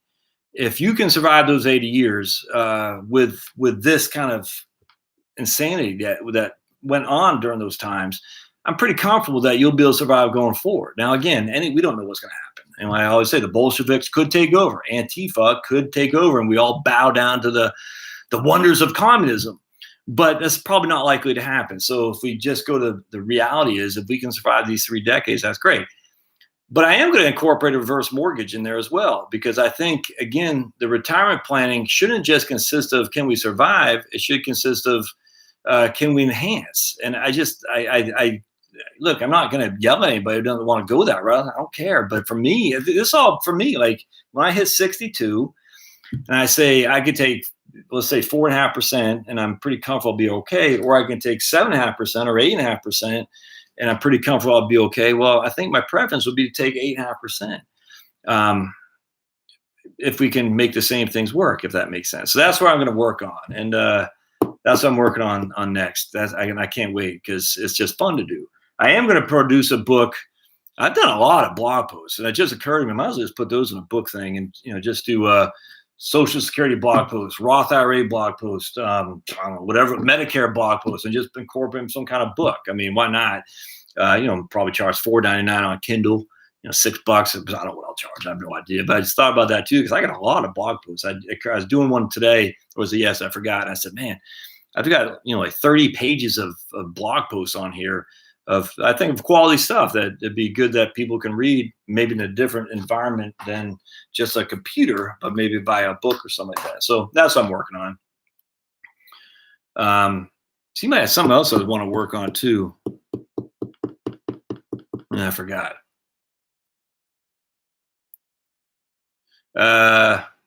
Oh, yeah. So I always want to do a little bit of fiction too, by the way. And I have a story on going up to the pearly gates. It's going to be fun. So there's going to be some short stories. I had written that already. It just kind of came to me one morning as I was sitting there doing my morning. So I start the day, do my morning prayers, get my cup of coffee. I sit there and quiet for 15 minutes. And then, as always, the big guy upstairs, the Holy Spirit said, kaboom. And I had this idea. And I said, this is going to be a good story. Let me do that. So we'll see if I get that done and write that, because that's cathartic for me as well. What is considered enough years for weighing the pros of Roth conversion? All right. I think, Lisa, so you got it. So if you're married, all right, and you're having the tax bomb, and the tax bomb is going to be the increase in Medicare premiums of a single person. Does that make sense? So let's say you're 62 and your other half is 65. And you say, my other half is only going to be around 10 more years. I think that is more than adequate to start doing Roth conversions. And the reason for that is because in 10 years, it's going to be you. And when you're a single taxpayer, you're going to get hammered by the widow's tax trap. Hammered. The issue is, can you avoid tapping into the Roth to pay your bills? It shouldn't be the amount of years. It should be literally, if you can get by without tapping in the Roth, then more power to you. It doesn't matter, because that is what the number of years are. If you have to tap in the Roth 5 years from now, I wouldn't bother. But if you don't need to tap in the Roth until, say, 15, 20 years from now, then by all means. That might be a better answer to your question. And there's no science behind it. I just say 15 years essentially. But it is certainly, though, if you're married, you take advantage of the married filing jointly. It's just nuts how many people don't do that. If you are married filing jointly, man, you got to be on that like white on rice. They're going to hammer you. Medicare. Let me just go back to Medicare too. I did a video on this today because I talked to my man J.O. J.O. from Maximize Your Medicare called me because he saw that I did the video yesterday. And I consider Jay my friend, so it's not like he just called me out of the blue. He explained to me the difference of Medicare F part. This is supplemental policies, Medigap, by the way, Medigap F, Medigap G, and Medigap N. And his whole premise was that the drawback, but not the drawback, the significant risk of Medigap N was that you're on the hook for any excessive Part B costs that doctors can charge. So in Medicare, and look, I didn't know any of this. I mean, this is the whole point. Just because I'm yapping doesn't mean I'm an expert on this. Jay told me. But he says what happens is that in Medicare, the doctor that will agree to a certain amount of money. So you got a rotated cuff. It's going to be $30,000. The doctor can add 15% on that. That's called the excessive or excess, not excessive, excess fee. And they can do that. Medicare said that's fine. Theoretically, Lisa, you would shop around, but you're probably not gonna, because you're like, whatever, I don't know. But anyway, so doc will look at that and say, okay, it's going to be $34,500 because I charge a 15% excess fee. And if you have a Medigap Plan N, you are on the hook for that $4,500. If you have a Medigap Plan F or Plan G, you are not on hook for that $4,500. In Plan F and Plan G, they cost inherently a little bit more on a monthly basis. Like Jay was using the $30 a month. So to save $360 a year on Plan N, you're showing a huge liability potential that could happen year over year over year. I mean, it's just nuts. And I said, wow, I did not know that. And I bet no one else on this video right now knows that. I didn't know that. Now, the issue, though, and I was reading an article from Kevin Drum over at Mother Jones, a big lefty outfit, and Kevin's a big lefty. So for those of you who think I only get right-wing stuff, you're just nuts, man. Some of these guys on the left make sense. Even the uniform basic income (UBI) that Andrew Yang talks about. I'm interested in that. Hell, Nixon talked about that. I always thought, yeah, why not just give people the money instead of doing stupid welfare with all the bureaucratic nonsense that goes with it? Say here, $10,000, but there's no bureaucracy, so we're going to save a ton of money on the bureaucracy. Let's do that instead of the UBI, uniform basic income, as opposed to having everyone jump through hoops with all these bureaucrats. Man. So the whole point was that we all know the biggest cost of Medicare and health insurance and healthcare generally isn't the insurance company, it's the providers, the hospital, the nurses, the docs. This is just a fact. Those hospital nurses and docs are, if we're going to go to any kind of single payer or even expanding Medicare or even just keeping Medicare solvent, because it's not, they're either one of two things going to happen. They're going to have to get squeezed. So if they get squeezed, just say it's a 15% across the board price cut that Medicare, CMS, Center for Medicare and Medicaid Services says, we're not going to give you $30,000 anymore for rotator cuff. We're going to give you $27,000. So doc's like, well, hell, I still got $400,000 of student loans. I can't afford that. So I'm definitely, even though I wasn't before going to put the 15% excess charge on there, I'm going to have to now. And if you have a Plan N, well, that's on you, man. That's on you. And yet we've somehow solved the crisis by giving all the doctors and nurses and nurse practitioners a huge pay cut, but they're only going to throw it back on you. And if you don't have the right coverage, you're in the world of hurt. So you got to have the right coverage. So anyway, I know I started talking about that, but anyway, that's some of the stuff that you got to keep up with about all these things, because it all comes back to just making sure you do the right planning. It's all about planning.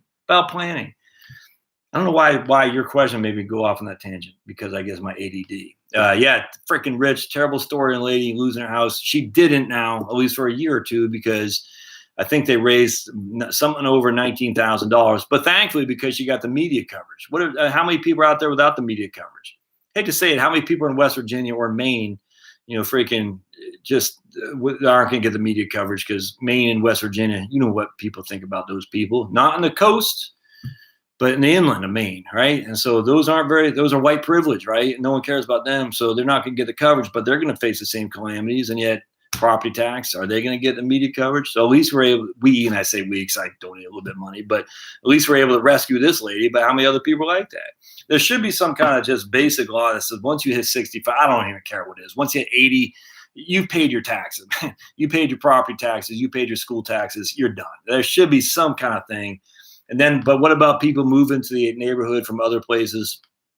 They pay their property taxes from where they were. I mean, or whatever. I don't know how I haven't thought it through, but once you're 80 years old or some sort, you paid your property taxes. All right. And again, it doesn't have to be zero. You can make it 2,000. I don't care what you do, but there should not be a lady in New Jersey getting ready to get put out of her home that she lived in since 1943. You should have several years of, I get that, Al. You should have several years of property taxes saved, but all she's living off is Social Security. Somebody, Musky Potamus, loves my videos, common sense of being I don't know if I said explicitly I'm a Trumpster, but you can take that for what you want. Um, but did you notice that Boris Johnson now is the Prime Minister of England? So we have Trumpsters in Brazil, in India, in UK, in Hungary, in US. We have a socialist in Mexico. We have Trudeau is squished there in Canada. But it's odd that we have all these Trump kind of leaning people. There's a couple of countries I'm missing too. We got Brazil. Didn't Fujimori's daughter become president of Peru, or did that not happen? So Alberto Fujimori decimated the Shining Path. And just like Pinochet, who decimated the communists, they got run out of town because the left never stops. The left plays a long game. And because of that, when you smash the communists, the Shining Path, the Marxist insurgents, in Chile, the same thing, you were always going to be held accountable at some point, for sure.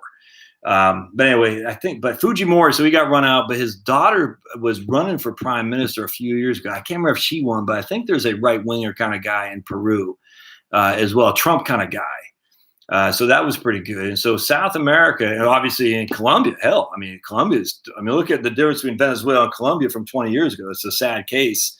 It's a wonderful case of socialism, just a failure, abject failure it is, in somewhat of a capitalistic society, just allowing itself to run and basically fighting the crime. You got to fight the criminals for sure, which is why the whole drug trade is stupid. You want to create freaking chaos in the street? Well, make drugs prohibit people from smoking dope, and you'll create chaos in the street. Wish we'd learned that. That's one of my big issues with the Trumpster when he had Jeff Sessions in there, because he was going off on the legalization of marijuana. I said, you can't do that, man. Just can't. Let the states decide. And now that he's gone, I have a sneaky suspicion. I don't think Trump ever gave two craps about that, Frank. Trump never. It's weird, all the gay people. Trump was your biggest ally. He was pro-gay marriage before you were pro-gay marriage. It's nuts. I sit there and say the Trumpster was always pro-gay marriage. Or at least he didn't care. And out of somewhere, he just all of a sudden Trump was like, what's that lady's name from the soccer team? It's like moronic. It's the weirdest thing. I'm like, you have this huge ally in the Trumpster. It's nuts. Yeah, why would you? It's the weirdest thing. Thankfully, I don't understand it because I think it's nuts. And so anyway, by and large, I think Trump is more like me in that he doesn't care what you do in your house. He just doesn't give a crap. He doesn't care. If you want to smoke dope, you want to be gay, you don't want to be gay, you do want to do whatever you want to do, he doesn't care. But he wants to make sure we police up who gets to come to the country. That's crazy. And he wants to freaking give back to China what they've been doing to us for 30 years, which is stealing our intellectual property. He said enough of that crap. And then you can't have NAFTA, where China, knowing they can't sell their goods directly to us, so they go through Mexico because NAFTA. That's not free trade. That's freaking insane. And Bush, I'm telling you, 16 years, Bush Obama changed me, man. If you would have told me this when Bush was in office, I'll never forget a campaign for that guy protesting Gore Lieberman down at the Capitol in Phoenix with my firstborn as a baby, when it looked like Al Gore was going to steal the election, because I was so inclined to think Bush, we needed him or else we're all going to hell in a handbasket. If you could have saw me then, I was a rabid Republican. I am not anymore, not in the least. But I am a libertarian, a conservative libertarian, absolutely. I do believe that you should be able to own guns.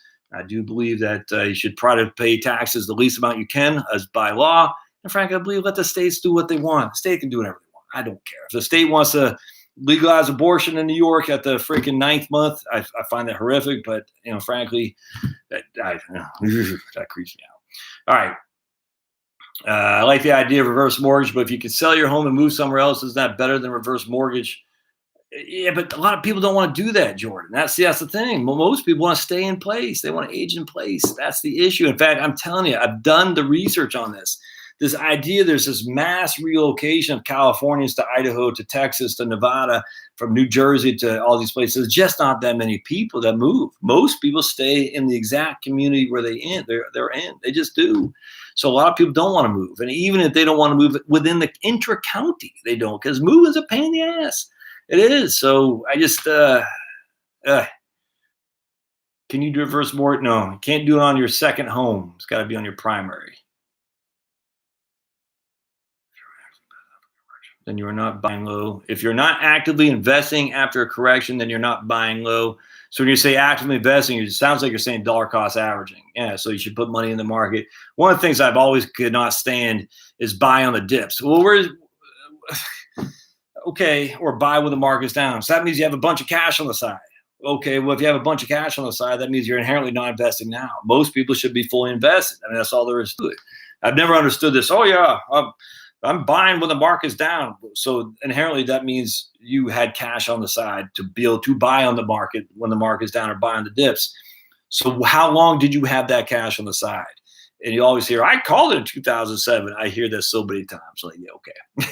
So when did you get back in? I mean, they might have called it. I mean, I get that. The question is, you got to call on both sides. You got to call it in October 2007, and then you got to call it March 9th of 2009. How many people did that? The answer was none. And the honest people admit that. Yeah, I did get out in 2007. I haven't got back in yet. I had a guy tell me that on the YouTube channel the other day. So kudos to him for acknowledging that he was right on one side, but he was wrong on the other. Somebody told me, I forgot who it was, about the Dave Ramsey funds, Rick. Dodge and Cox is probably some of the funds in there. Yeah, I'm sure it's American funds, probably not Fidelity. At American funds, Franklin, and it's probably Dodge and Cox. So Dodge and Cox has an international. They have I think they actually even have a growth fund, if I'm not mistaken. I'm sure it's American funds, Dodge and Cox, and maybe or maybe not Franklin Income. But I forgot who told me about that. I think that's right.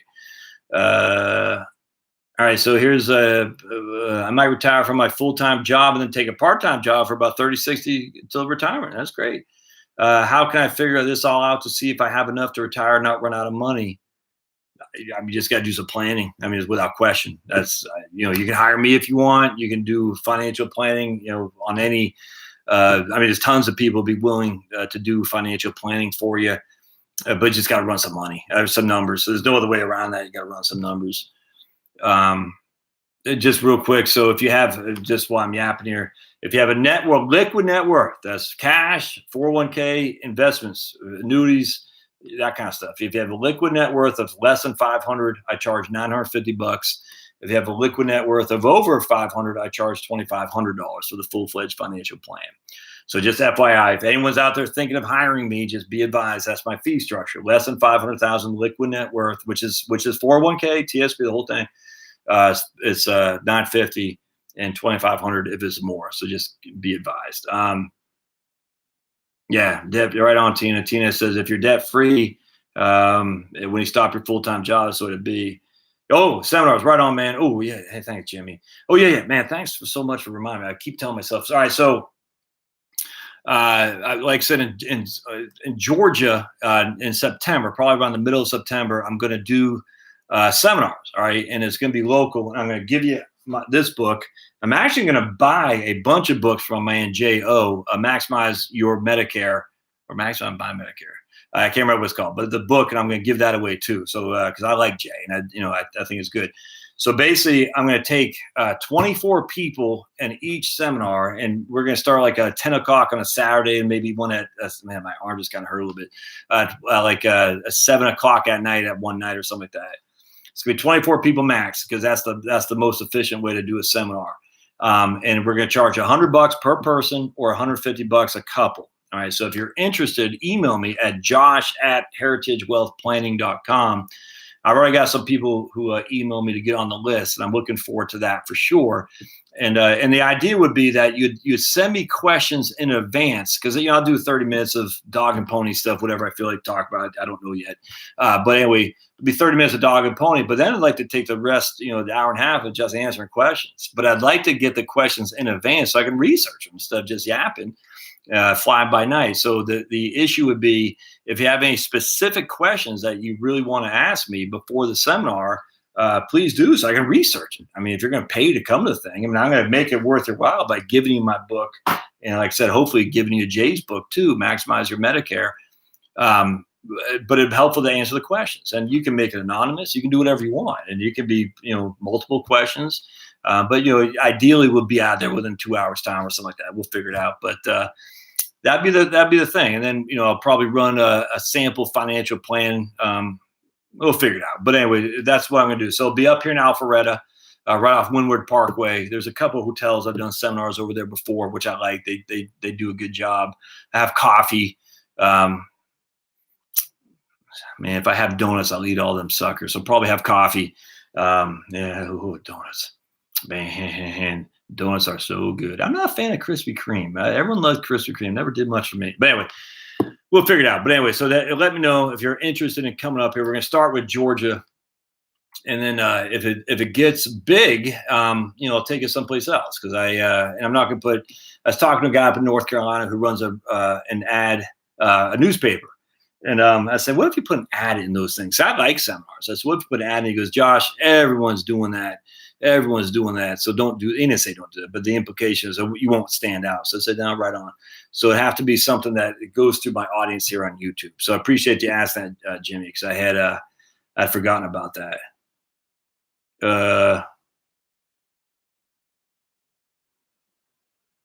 All right. Many financial planners plan on using housing wealth for their own retirement, but are feel for regulators that they recommend the same for others. Wow. I'm renting to hell with property tax. Why use CDs when you can just use an online savings? Well, if you can get the same rate, I agree. I agree with that. I've been an R registered nurse for 35 years. Right on. Thanks, Rich. Much obliged. I do individual consultant at $250 an hour. Absolutely. What I'd ask for in that regard is it's going to be a 2-hour consult, though. All right. And what I mean by that is I need to have your statements, ideally your investment statements, before we talk, so I can look them over. Are there tax potentials there? It helps to get your Social Security statements in there too. All that stuff. I mean, I'm not going to do a financial plan for you, but we can run some numbers in my head, and we could talk about it. I don't want to do anything fly by night, though, my friend. So if you're going to hire me, it's $500 to do a 1-hour consult, but it's an hour in advance of that, so I can see what you have as well. Now, I've found it effective. Some people say, I just want to run some ideas by you, and that's just $250 for an hour. I got no qualm with that at all. None. Whatever works for you. But if you want me to look at stuff, I need it in advance. I just need an advance. I got to charge them for that. Because it's important to actually be able to say, this is what I think, without just flying off the cuff there. We can't have that. This is important, man. That's what I'm saying. It's like, how many people, we always use this in financial planning, how many people look at their fantasy football league versus their own financial plans? And, most people spend a lot more time on fantasy football league or whatever than their financial planning. And I just find that to be bad. That doesn't mean you have to do it every day, but just once every few years. It makes sense. Got to get it done. And if it costs you, no one has to pay the fee. I don't care. But if it costs you a couple $100, is that money well spent? That'd be up to you to say. And I'm not just talking to you, but if it costs you $2,500 or $950 to run the full-fledged plan with the software I use and all that, hopefully that's money well spent. But I don't give refunds, so you'd have to go on kind of blind faith there for sure. So just keep that in mind, because you're paying for my time, not the results. I say that every single time, is that my time is what you're hiring me for, my experience, my commitment to the industry, my being a well-read guy in this stuff is just, at the risk of sounding arrogant, you're not paying for me to tell you to be Pollyannish. I won't. I'll say, Mrs. Smith, you're in a world of hurt if you keep this up. You got to get that spoon out of your nose, man, if you know what I'm talking about. And if you can't, then see ya, because it's not going to work. I'm not going to give you a refund because I still need my time. It's got to be paid for. So, no, right on. Quit your full-time, high-paying job? No, absolutely. Go to my website. It's heritagewealthplanning.com, and you just email me at josh@heritagewealthplanning.com. Absolutely. Any advice on starting with legacy planning? Things are going. Oh, man. Yes, indeed. Oh, legacy plan for a 39-year-old. Oh, that's not fun. I don't know what is.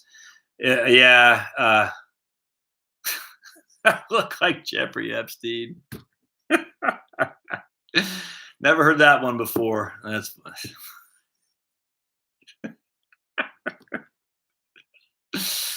oh, for the love of me. You're doing something right when you got trolls. I love it. So let's look, man, don't talk that guy's into me.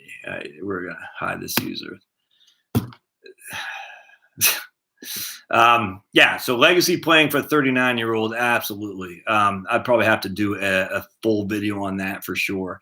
I'm a huge fan of second to die life insurance, huge fan of it, because when you're young and you're probably making good money, you could fund the life insurance in the appropriate manner. When you're older, you're not making good money and you're not underwritten very well, it's harder to do that. So second to die life insurance is wonderful, wonderful. I have it.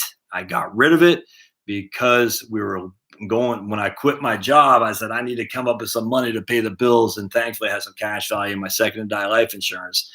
But once I get back to where I need to be, I'll buy another policy for sure. I'll talk about that in a different video for sure, because it's important. I'm a big fan of that. Yeah, Nancy Pelosi. No, with her real estate, maybe was her real estate husband, Harry Reid.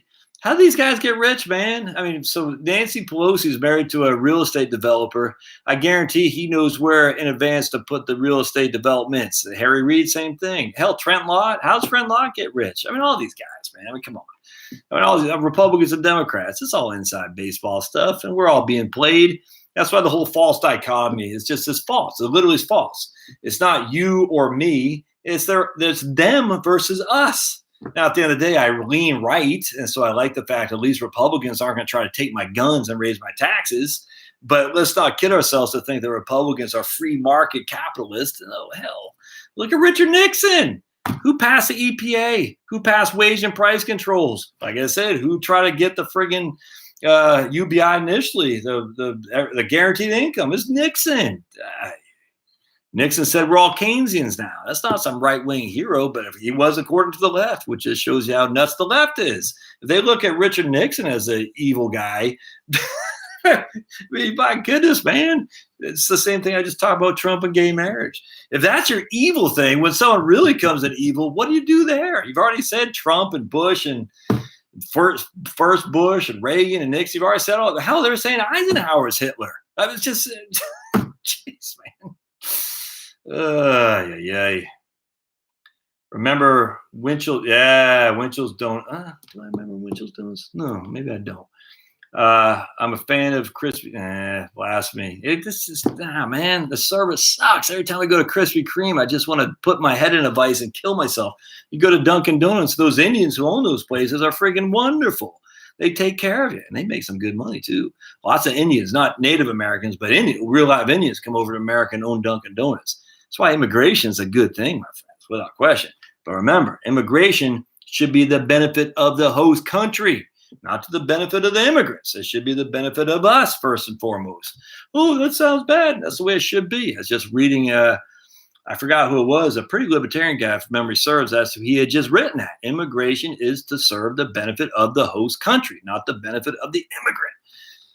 So we got some people in Congress who don't seem to be recognize that, if that makes sense. You are here at our accord. We're not here at we're not for you. You are here at us. And of course, when you come here, you can do wonderful, wonderful things, which is great. But don't come here and spit on the country that allowed you in. It's nuts.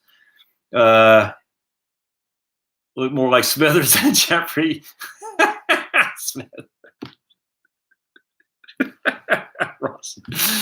Oh, man. Especially Smithers when he had that crush on Mr. Burns. Tell me that wasn't funny, man. Mr. Burns in life is alternative lifestyle. Remember that?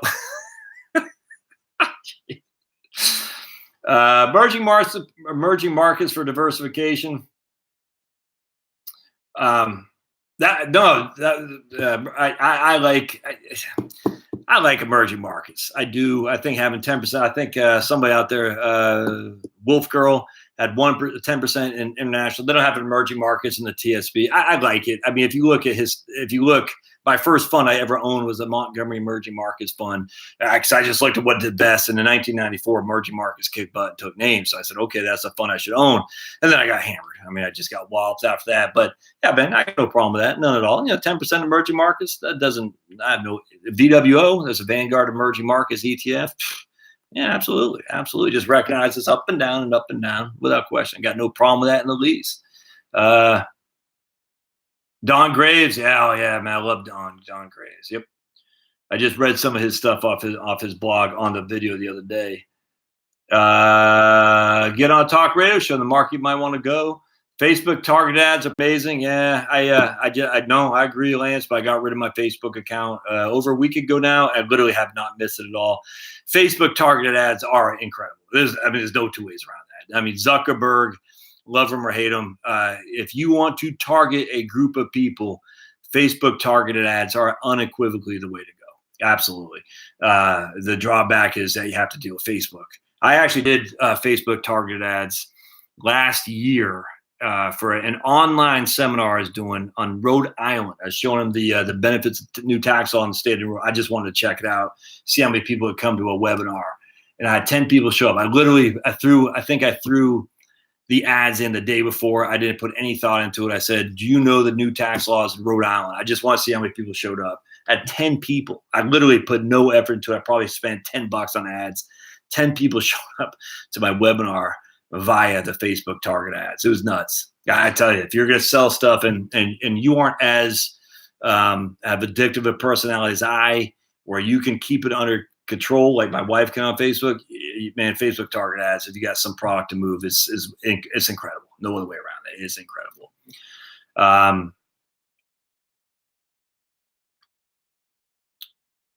You got to go to my website. If you go on my website on heritagewealthplanning.com, you'll see a link for fees. I have a video on there that talks all about it without question. You'll see everything in there. And just follow that along for sure. And you can say that looks good or not, but it's pretty clear on the video what's covered in my financial plan for sure. Does each Roth convert? Yes. Yeah. So Ninja Cat says, does each Roth conversion have his own 5-year timer? The rule of thumb used to be maybe not. I used to fall for that. And then I just more and more, I don't know if there's any PLRs, private letter rulings that the IRS has explicitly stated it does not. In fact, I think more and more advisors are swinging to the other way, that each conversion has its own 5-year time frame. That might even be solved now. I haven't read Kitsis on this. It seems a couple of years ago, the last I read on him, he was saying not quite formally that it was like that, but most likely it was. And I think that's about 2 years ago. So Ninja Cat, I think you'd be better off assuming that each Roth conversion has its own 5 years. Absolutely.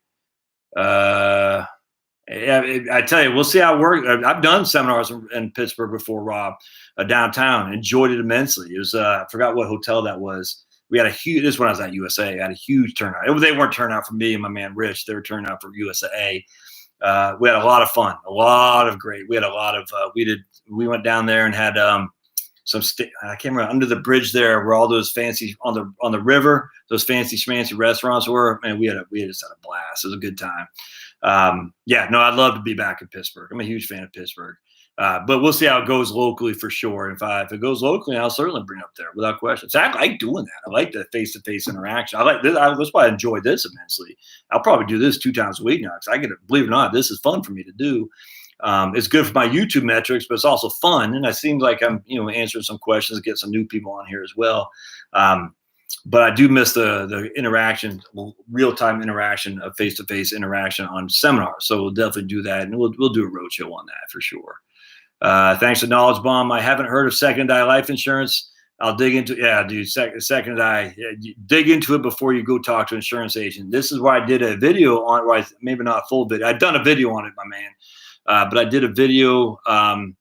It wasn't a video, but there's a life insurance policy genius. And I did not like them. They actually reached out to me to be a sponsor of the website, or not the website, the channel.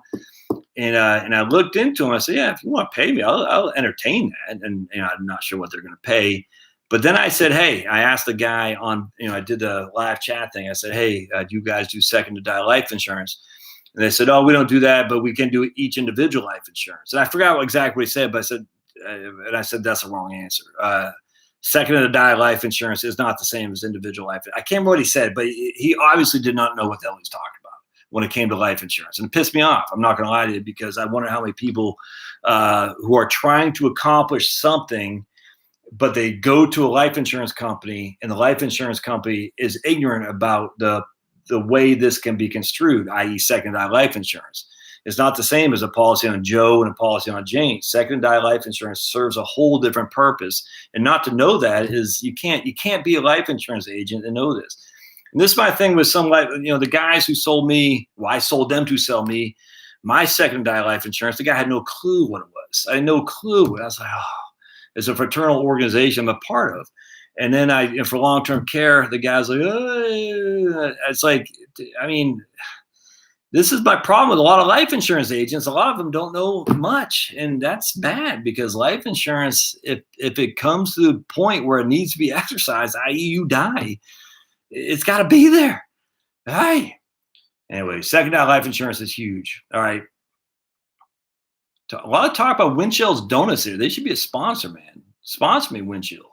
What happened to iBonds? Yeah, I'm a big fan of iBonds, man. I just don't know that much about them. I'm a big fan of them, without question. Tony's Donuts when he went to King Junior High. I don't remember Tony's, but I do remember Joe's Smoke Shop, Dana. Remember Joe's Smoke Shop up there on I think it's Commercial Street? I remember Joe's Smoke Shop. And then my dad lived in an apartment with some dude, Craig, I can't remember his name. So you got Deering Park, whatever that's called. And you go up the street, up this hill, there's this crusty old shop right here. Where my dad would send me to get his smokes, and I'd always get, it was just a nasty old shop, and he used to sell like antiques plus candy and stuff and cigarettes, and my dad would send me there to get cigarettes, memory serves, but I used to buy every now and again like a Slurpee or something like that. Maybe it was a Slurpee. I used to buy some candy from there. It was always like from 1920s. It was nasty. I don't remember Tony's Donuts though.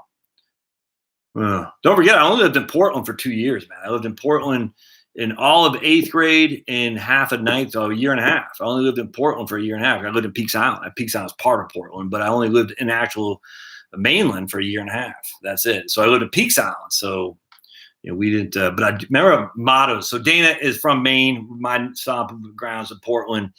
Amado's subs. The thought of Amato subs on a summer day in Maine. I'm literally sitting, listening to the seagulls quaw, watching the buoys, hearing the foghorns, man.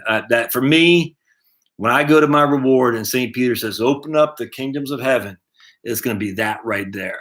Amato subs, seagulls squawking, buoys bouncing back and forth, the smell of seawater, the workers on the docks, and commercials at Commercial Street. And then, of course, the foghorns at night. It's going to be heavenly, man. I guess my wife won't be there, though, because she does not like that. She doesn't like the island life. She likes the more inland, where it's sunny, it's not cold, and she doesn't have to be confined to an island. So I guess not sure how God's going to make that work. I'm not sure how he's going to make it work. So we shall see. We shall see. My book sales aren't going as much as I thought, to be perfectly honest with you. They're good. I just because I haven't really advertised it much because I was waiting to see and say I got the book. So they weren't going, and you can see that cover. Does that look familiar, Miss Mary? So you can see that they. I haven't advertised much because I wanted to see what it looked like on the hardcover, and it looks freaking spectacular. So they haven't gone as I mean, they haven't. I'm not disappointed. I just thought they'd boom a lot more than they have. I think partly because I haven't had to copy to hold up like that. So that's it for sure. So, but no, whatever. I mean, it is what it is. They'll grow as they grow, and I'll keep doing it for sure. But thanks for asking. And I gave you a shout out, Mary, about being the what's the word I'm looking for? Give me the knowledge on the cover right there. Look at that. Doesn't that just, I love it.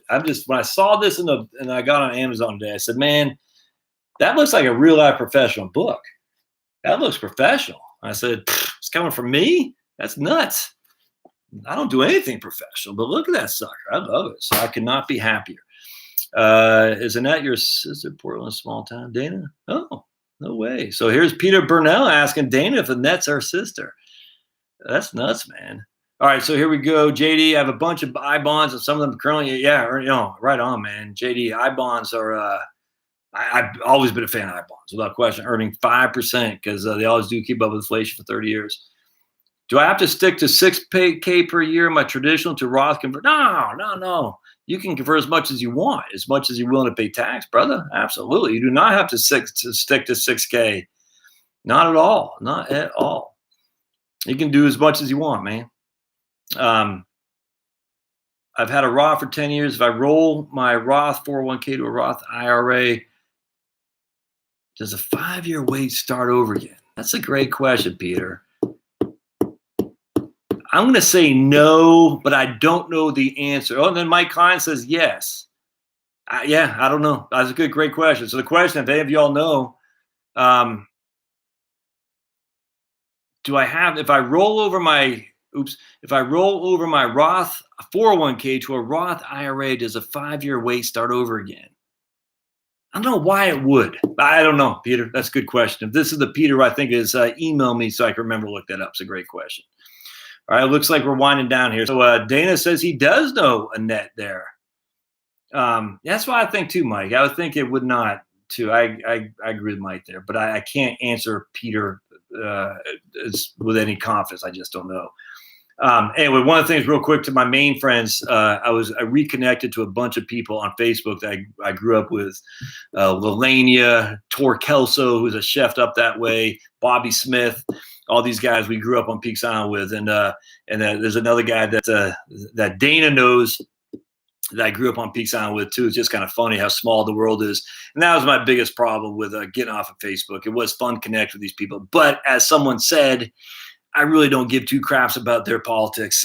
They don't give two craps about my politics. I mean, somebody had posted on Facebook, or not Facebook, when I got rid of Facebook, because yeah, I found that all my junior high friends, I could care less about their politics. I said, me too, man, because some of these guys are just whack. No other way around that relative to where I am. And I'm sure they think I'm whack. But they're from junior high and elementary school and Peaks Island Elementary School. It's like, I thought that was perfect for this guy. So yeah, I don't care about my junior high's politics, so I'm getting off Facebook too. So it's cool to reconnect with these people, but without question, I was it was a good thing for me to get off Facebook. So if you're up that way in the good place of Portland, Maine, and you somehow my name comes, tell those folks I said hello. Dana, you're a little bit older than me, so you probably didn't run with the same people, but you never know, man. It's a small world. All right, folks, we'll see you guys next Sunday. You guys are all here at night, so if there's, I do like doing these, so I'm still thinking maybe I'll do one during the week, maybe during the day, like at noon or something. I've done that on occasion. Don't get the same crowd, but if you got some thoughts on some other times, let me know. I'd like to see what you guys think. Hey, thanks, Daniel. Appreciate it. Blessings to you all. Thanks now.